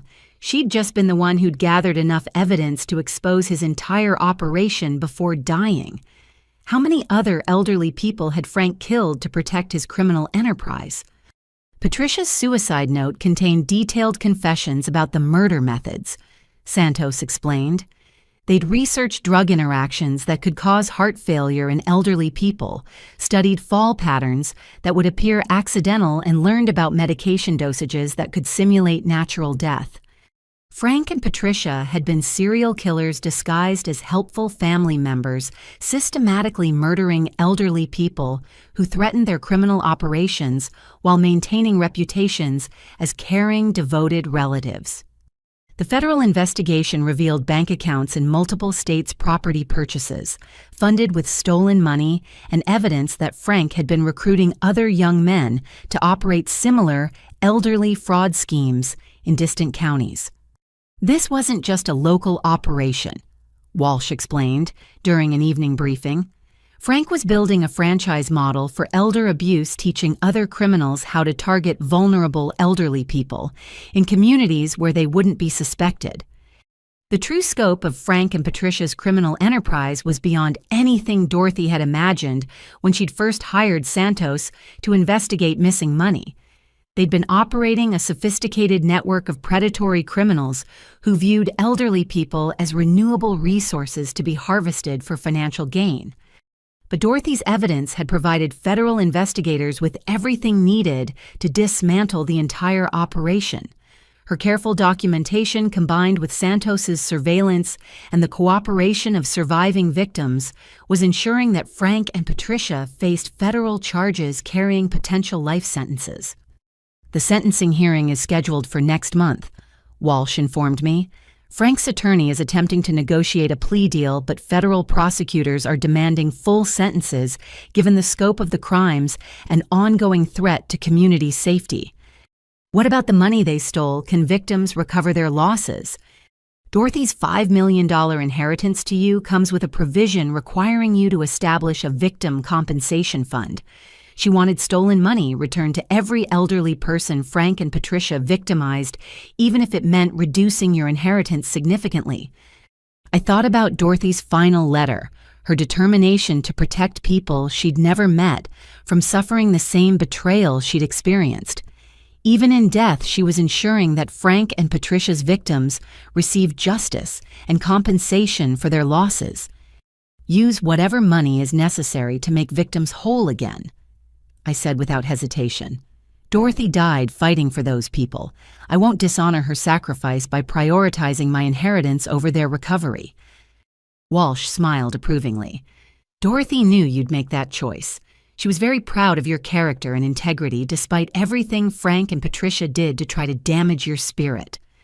As evening fell, I walked through Dorothy's garden surrounded by flowers she'd planted and tended during her final months while fighting Frank and Patricia's systematic abuse. Her roses were blooming beautifully, testament to her determination to create beauty even while battling evil. Tomorrow, Frank and Patricia would face federal charges that could result in life sentences. Their predatory operation was destroyed, their victims would receive compensation, and their criminal associates were under investigation by multiple law enforcement agencies. Dorothy Morrison had died believing justice would eventually be served, and her faith was finally being vindicated through the federal court system. The federal courthouse buzzed with activity as Frank and Patricia Morrison's case dominated headlines across multiple states. Media outlets had discovered that their elder abuse operation had crossed state lines, making it a federal case with implications for elderly protection laws nationwide. Patricia's suicide attempt had backfired spectacularly. Instead of generating sympathy, her detailed confession note had provided prosecutors with evidence of premeditated murder that made plea negotiations impossible. Patricia admitted to poisoning 3 elderly clients who became suspicious of Frank's financial management. Prosecutor Janet Williams explained during a pre-trial meeting. She described specific drug dosages, timing of administration, and methods used to make the deaths appear natural.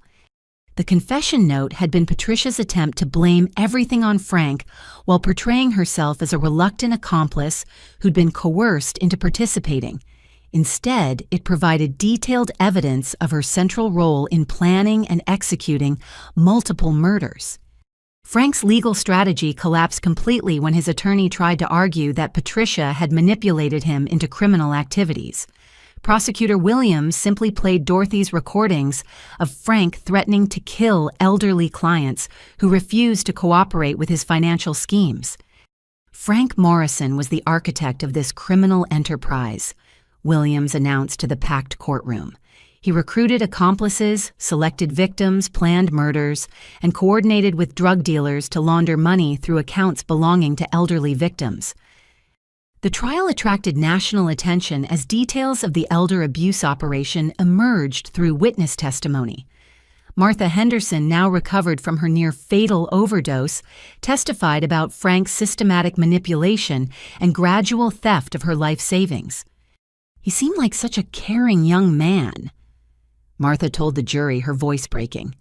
"He'd bring me flowers, help with yard work, and spend hours listening to stories about my late husband. I trusted him completely because he made me feel valued and cared for." Martha's testimony was devastating because it revealed Frank's sophisticated emotional manipulation techniques. He'd spent months building trust and affection before beginning financial theft, making elderly victims feel grateful for his attention while he systematically robbed them. Robert Chen's daughter flew in from California to testify about her father's final months. Dad was convinced he was helping fund medical research that might save other families from losing loved ones to cancer. Frank had convinced him that investing his savings in this research would honor my mother's memory.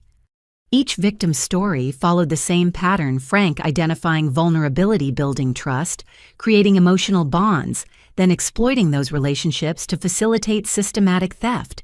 He'd turned elderly people's love and trust into weapons against their own financial security. But the most damaging testimony came from Ricardo Martinez, Frank's money laundering partner, who agreed to cooperate with prosecutors in exchange for reduced charges. "Frank approached us about cleaning drug money through his landscaping business," Martinez testified. "He said he had access to elderly clients who wouldn't question unusual financial transactions because he managed their accounts." Martinez described Frank as enthusiastic about expanding the money laundering operation, suggesting they could use elderly clients' accounts to clean larger amounts of drug proceeds while simultaneously stealing from the account holders. Frank said elderly people were perfect victims because they often died before discovering financial irregularities, and their families rarely examined estate finances carefully enough to detect sophisticated theft. The callous calculation in Frank's approach was breathtaking. He'd viewed elderly people as disposable resources whose deaths would conveniently conceal his crimes. Patricia's attorney attempted to portray her as another victim of Frank's manipulation, but Prosecutor Williams systematically destroyed that narrative with evidence of Patricia's independent criminal activities. Patricia Morrison operated her own elderly abuse scheme, targeting her relatives, while Frank focused on non-family victims. Williams explained to the jury, she convinced her Aunt Martha to sign over power of attorney, then use that access to steal thousands of dollars while simultaneously drugging Martha to prevent detection. Patricia had also been recruiting elderly women from her church to participate in fake investment schemes that funneled money directly into accounts she controlled. Her victims trusted her because of their shared faith and a reputation as a devoted daughter, caring for her elderly mother. Jake's testimony was particularly damaging to both parents. His attempt to claim innocence crumbled when prosecutors played recordings of him participating in family discussions about drugging Dorothy and planning my potential elimination. Jake Morrison was 19 years old when he suggested increasing the drug dosages given to his grandmother to make her more compliant. Williams told the jury he was an adult who chose to participate in planning the murder of an elderly family member. Jake's social media posts provided additional evidence of his involvement and attitude toward the crimes. Posts celebrating expensive purchases, vacation trips, and lifestyle luxuries that were clearly beyond his parents' legitimate income, all accompanied by jokes about old people being too stupid to manage their own money. The federal case attracted attention from elderly advocacy groups nationwide who viewed Frank and Patricia's prosecution as a test of the justice system's commitment to protecting vulnerable seniors from financial predators. This case demonstrates the sophisticated methods criminals use to exploit elderly victims, testified Dr. Sarah Williams from the National Elder Abuse Prevention Center. Frank and Patricia Morrison represent a growing threat to elderly Americans who face increasingly complex financial manipulation schemes. The defense attorney's final strategy was to argue that Frank and Patricia's actions were motivated by financial desperation rather than callous greed, hoping to generate sympathy from jurors who might understand economic pressures. That argument collapsed when prosecutors revealed bank records showing Frank and Patricia had accumulated over $3 million in assets while claiming financial hardship to justify stealing from elderly victims. Financial desperation doesn't explain why defendants purchase luxury cars, expensive jewelry, and vacation properties, while simultaneously claiming they needed to steal from elderly relatives to pay basic living expenses, Prosecutor Williams observed. The jury deliberated for less than 6 hours before returning guilty verdicts on all federal charges: conspiracy to commit murder, elder abuse, money laundering, wire fraud, and racketeering. Frank's face went completely white when the verdicts were read, while Patricia collapsed sobbing in her attorney's arms. Jake received a separate guilty verdict on charges of conspiracy and accessory to murder, ensuring he'd face significant prison time despite his age and claims of manipulation by his parents. But the most satisfying moment came during victim impact statements when elderly survivors spoke directly to Frank and Patricia about the devastation their crimes had caused. "You didn't just steal my money," Martha Henderson told Frank, her voice strong despite her age. "You stole my ability to trust anyone, my sense of safety in my own home, my faith in human goodness. You turned my love for family into a weapon against my own security." Robert Chen's daughter addressed Patricia directly. "You watched my father invest his life savings in fake medical research, believing he was honoring my mother's memory. You let him die, thinking he'd contributed to saving other families from cancer, when actually you were just stealing money to fund your criminal lifestyle." As the victim statements continued, Frank and Patricia's true impact became clear. They hadn't just stolen money. They destroyed elderly people's faith in humanity while using their love and trust to facilitate systematic abuse. The sentencing hearing was scheduled for the following month, with federal prosecutors requesting maximum sentences for crimes that had terrorized elderly communities across multiple states. Dorothy Morrison's evidence had not only ensured justice for her own murder, but had exposed a sophisticated criminal enterprise that threatened elderly people throughout the region. Her final months of investigation and documentation were protecting vulnerable seniors she'd never met from suffering the same betrayal she'd experienced. The Morrison case had become a catalyst for examining elder abuse prevention throughout our region, with local media outlets investigating how Frank and Patricia had operated undetected for so many years. The stories that emerged revealed a community that had missed numerous warning signs while respecting Frank's reputation as a helpful family man. I noticed Frank visiting Mrs. Chen every Tuesday with paperwork, neighbor Helen Rodriguez told Channel 7 News. He always carried a briefcase and stayed exactly 30 minutes.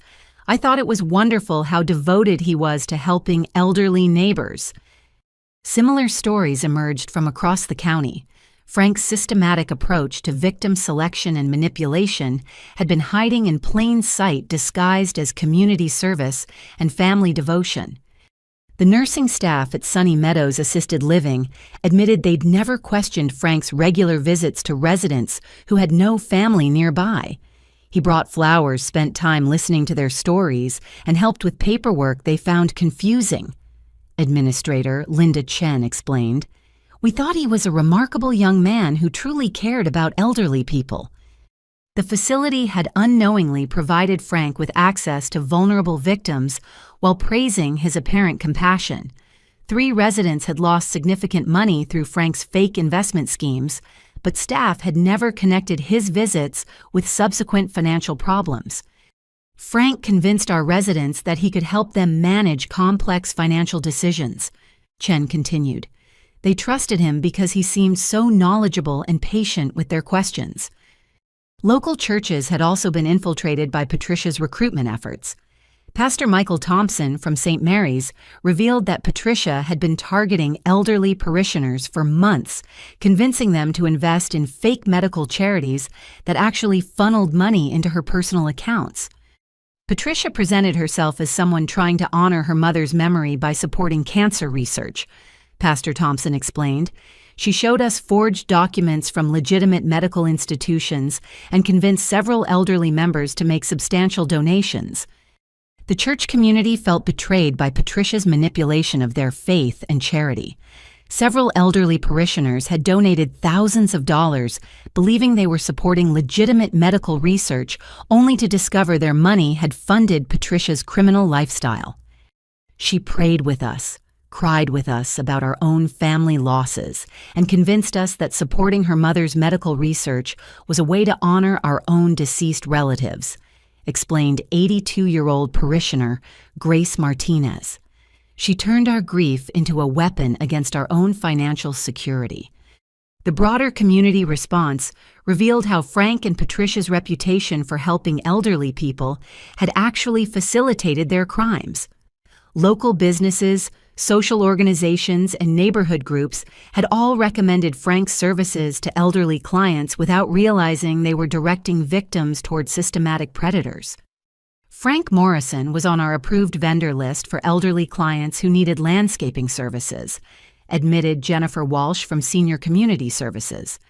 We referred dozens of elderly clients to his business over the past 5 years. The organization had unknowingly been feeding victims to Frank while believing they were connecting elderly clients with trustworthy service providers. Several clients had been manipulated into signing power of attorney documents after Frank convinced them he could help manage their finances more effectively. But the community response wasn't just about recognizing past mistakes. Local organizations began implementing new protection protocols designed to prevent similar elder abuse schemes. We're now requiring background checks for all service providers who work with elderly clients, Walsh announced. We're also training staff to recognize financial manipulation warning signs and establishing regular check-ins with clients who might be vulnerable to fraud. Banks throughout the region implemented new safeguards after discovering how Frank had exploited elderly clients' trust to facilitate money laundering and theft. We've created alert systems that flag unusual financial activity involving elderly account holders, explained First National Bank manager Robert Anderson. The banking protocols included mandatory waiting periods for large transactions involving elderly customers, required family notification for significant account changes, and regular financial literacy education programs designed to help elderly clients recognize manipulation attempts. Frank Morrison used our elderly clients' trust and confusion to facilitate criminal activities.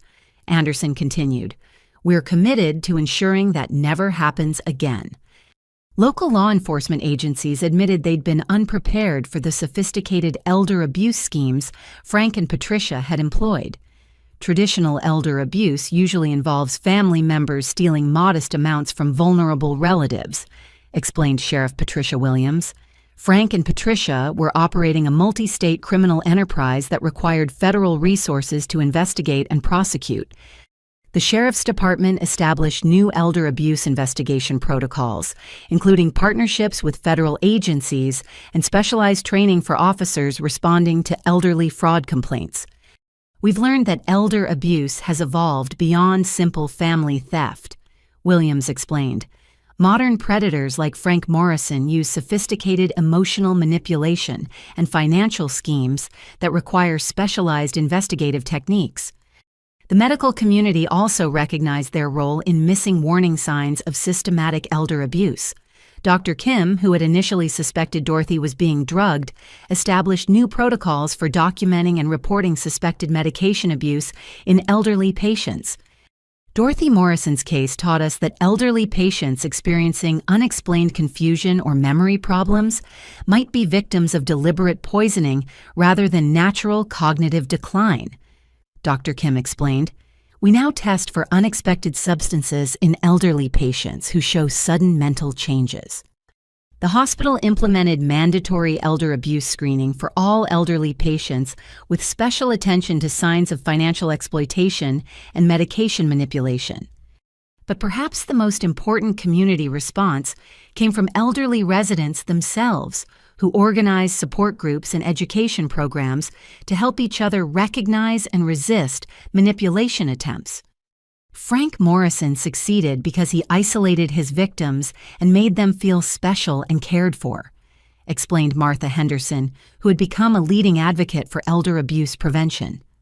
"We're creating networks of mutual support so elderly people don't have to face financial decisions alone." The support groups provided elderly residents with resources for verifying financial advice, recognizing manipulation tactics, and reporting suspicious behavior before becoming victims. "Dorothy Morrison died fighting for people she'd never met," Martha continued. "The best way to honor her memory is to ensure other elderly people never experience the betrayal she suffered."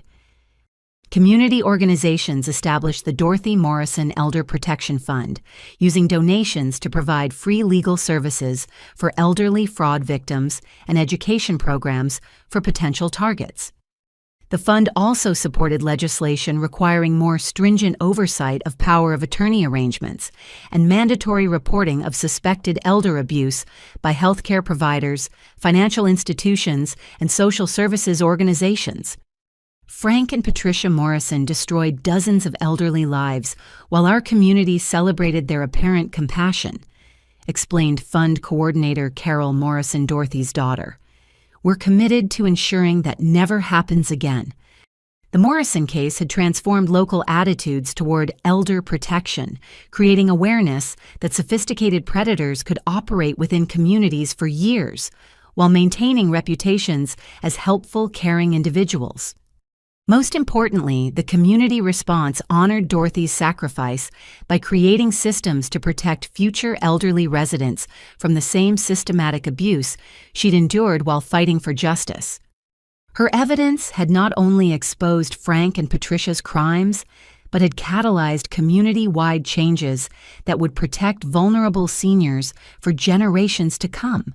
The asset forfeiture proceedings revealed the staggering scope of Frank and Patricia's accumulated wealth, much of which had been hidden in accounts across multiple states and investment vehicles designed to conceal criminal proceeds.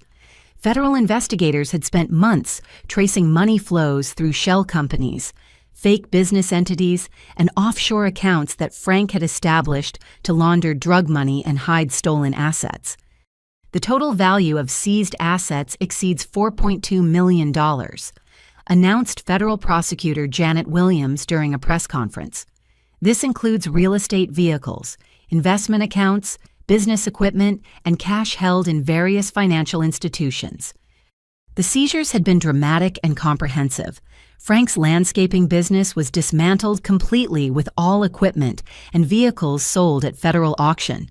The family home purchased with stolen money from elderly victims was seized and would be sold to compensate fraud victims. Jake's college fund car and personal possessions purchased with criminal proceeds were also forfeited, leaving him facing potential prison time with no financial resources for legal representation or future education.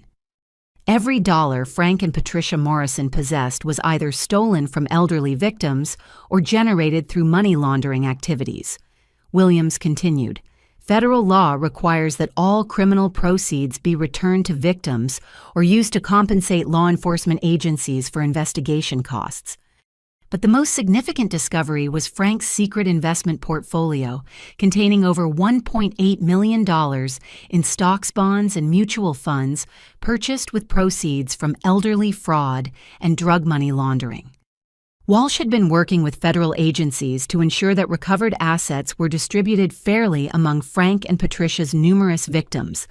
But the process was complicated by the fact that some victims had died before recovering their stolen money. Dorothy's will specifically addresses this situation, Walsh explained during a meeting with victim families. She established the Morrison Family Justice Fund to ensure that deceased victims' families receive compensation and that surviving victims recover their full losses. Dorothy had anticipated that Frank and Patricia's crimes extended far beyond her own situation, and she'd structured her estate to provide comprehensive victim compensation rather than personal enrichment for surviving family members. Nellie Morrison, as Dorothy's primary heir, will receive approximately $2.7 million after all victim compensation and estate expenses are paid, Walsh announced. Dorothy wanted to ensure that her great-granddaughter received financial security while prioritizing justice for elderly fraud victims. The compensation process revealed the heartbreaking scope of Frank and Patricia's impact on elderly victims and their families. Martha Henderson would recover the $80,000 Frank had stolen, plus interest and compensation for medical expenses related to her poisoning.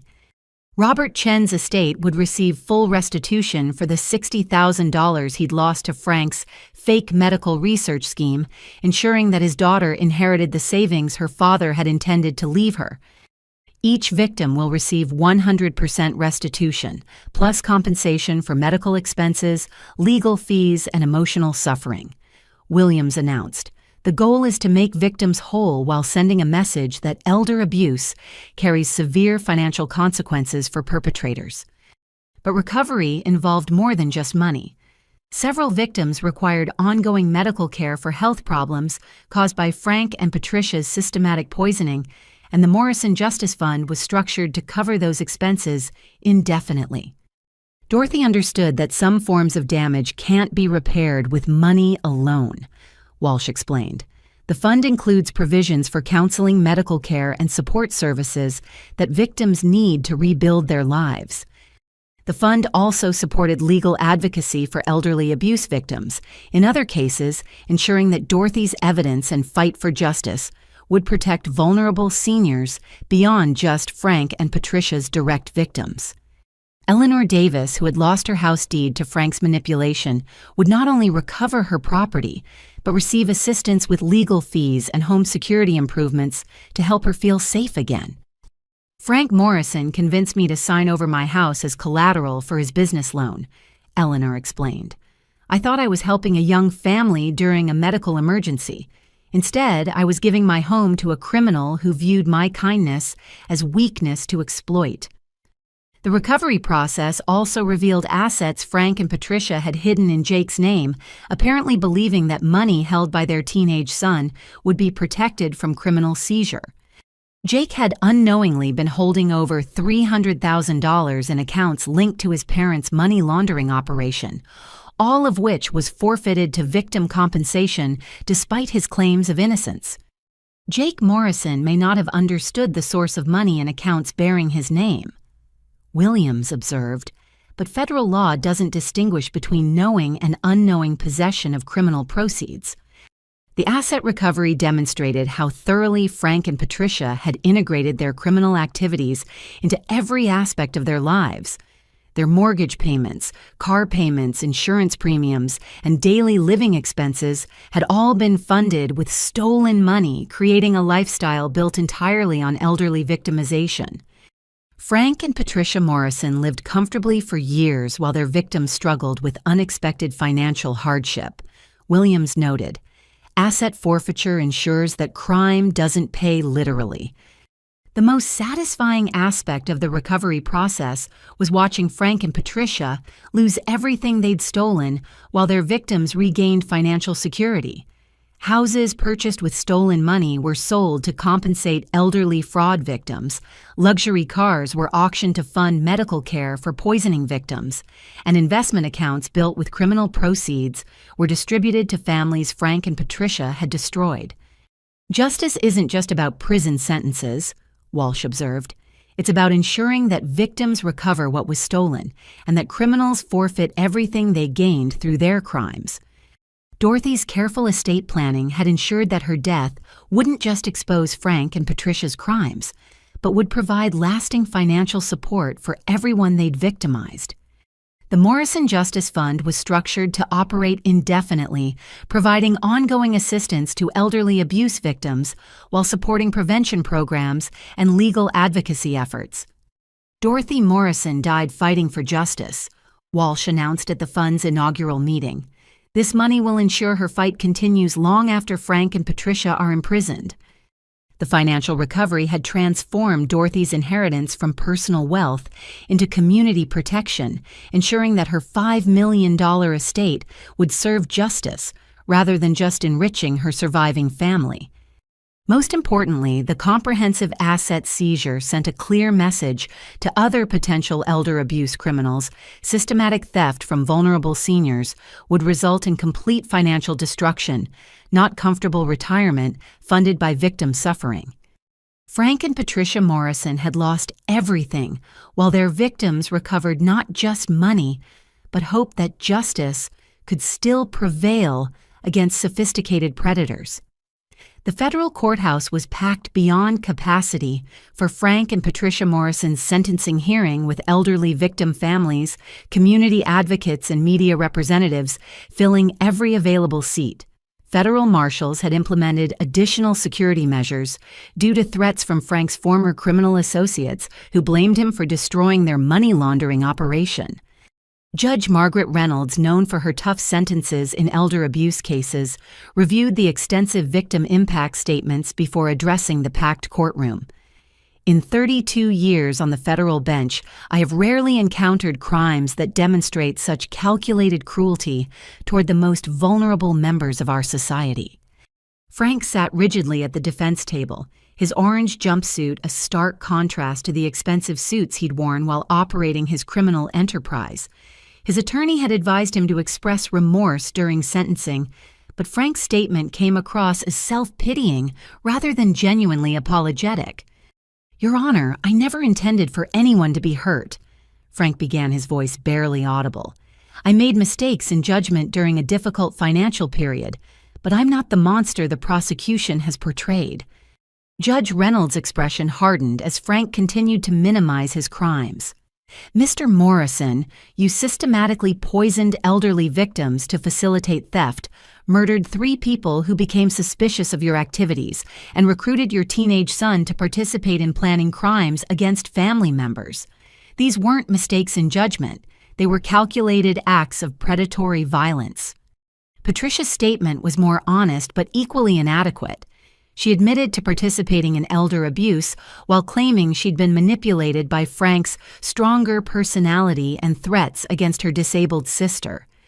I know saying sorry doesn't fix the damage we've caused, Patricia sobbed, but I want the victims and their families to know that I'm truly remorseful for the pain we've inflicted on innocent people.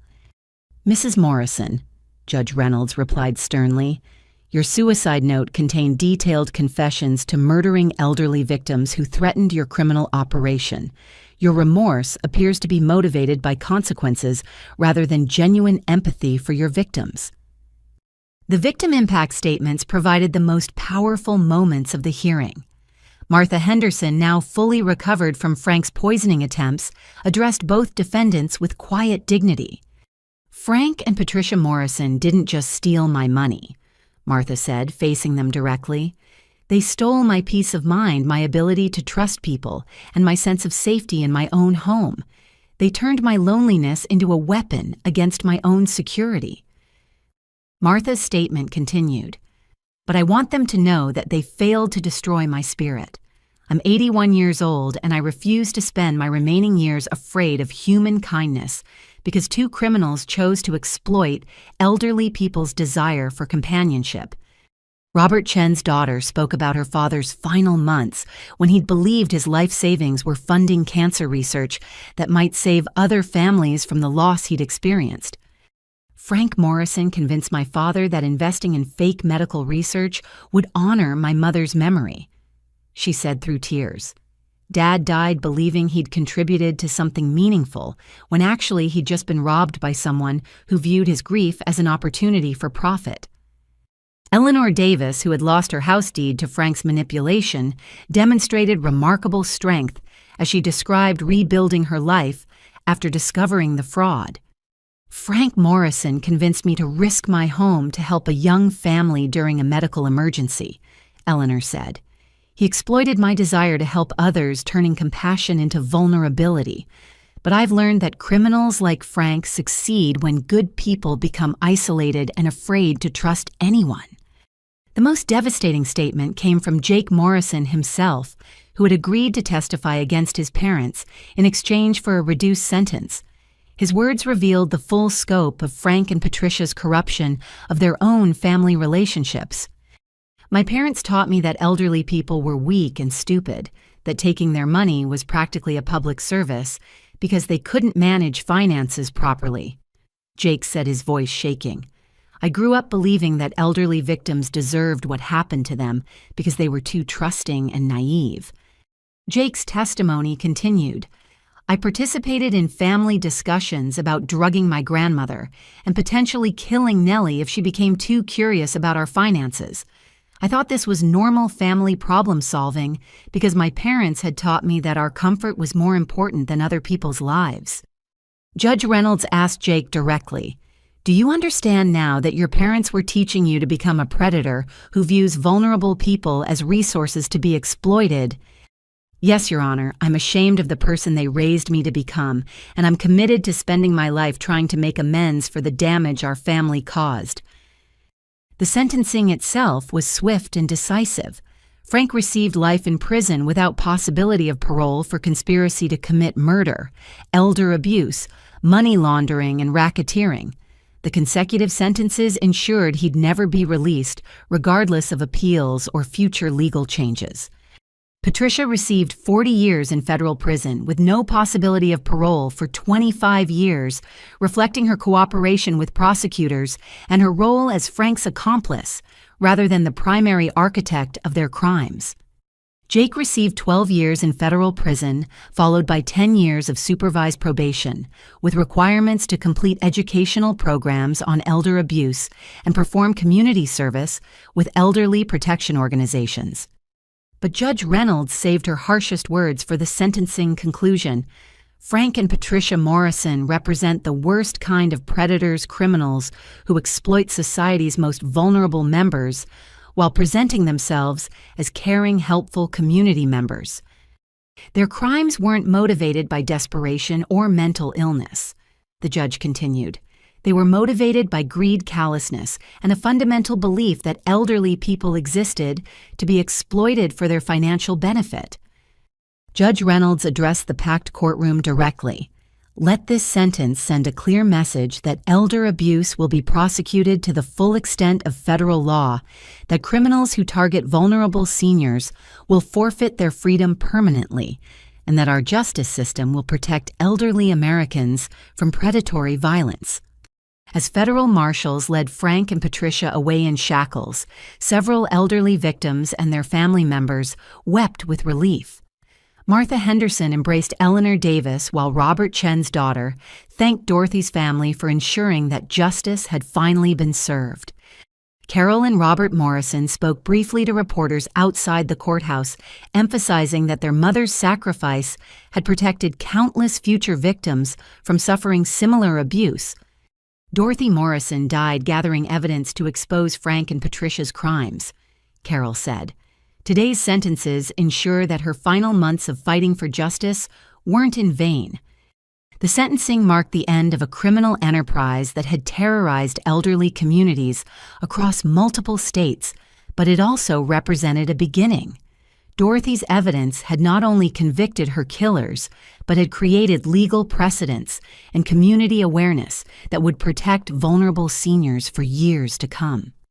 Most importantly, Frank and Patricia Morrison would spend the rest of their lives in federal prison, ensuring they could never again exploit elderly people's trust and vulnerability for criminal profit.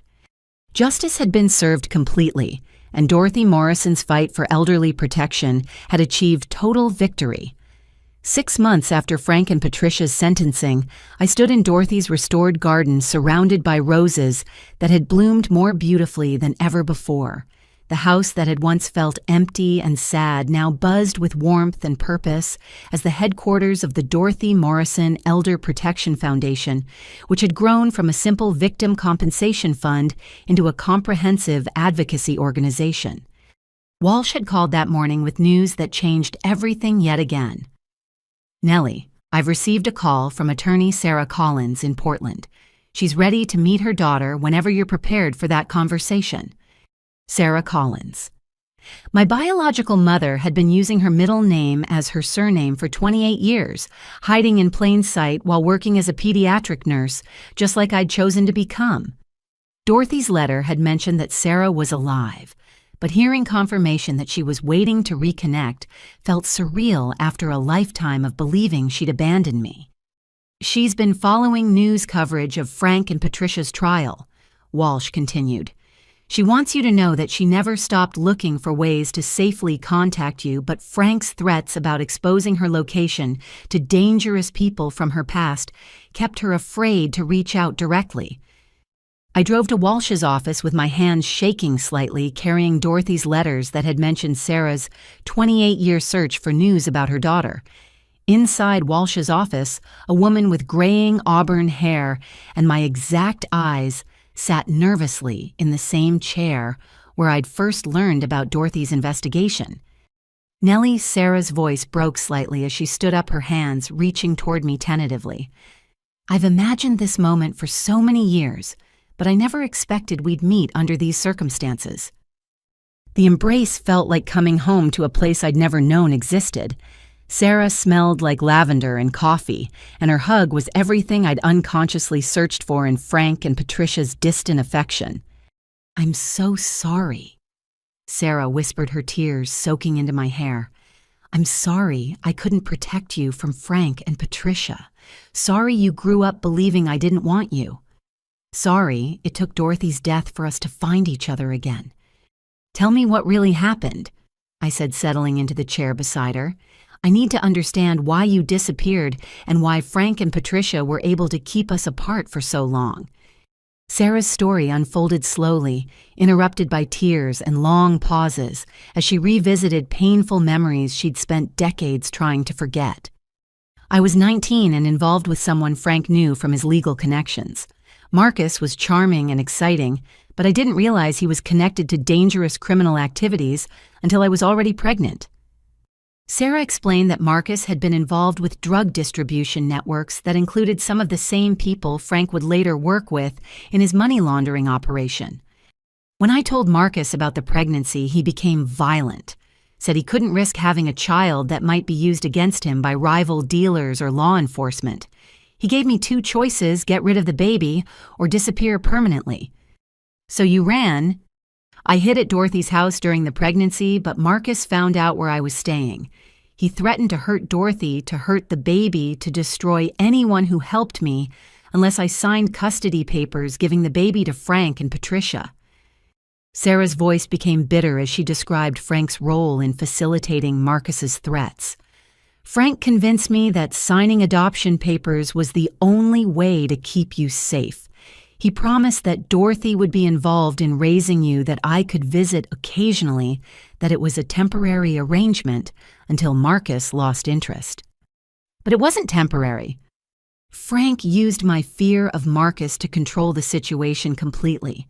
Every time I tried to contact you, Frank would remind me that Marcus was still dangerous, still looking for ways to hurt me through anyone I cared about. Sarah had spent years moving between cities, changing jobs, and avoiding any situation that might lead Marcus or his criminal associates back to her location. She'd become a pediatric nurse, partly because working with children helped fill the emotional void left by losing her own daughter. I followed your life from a distance, Sarah continued. Dorothy sent me school pictures, report cards, and updates about your achievements, always through intermediaries to avoid Frank's detection. She was protecting both of us. Dorothy never stopped fighting Frank and Patricia's control over your life. She hired private investigators to document Marcus's criminal activities, hoping to prove he was no longer a threat so I could safely return.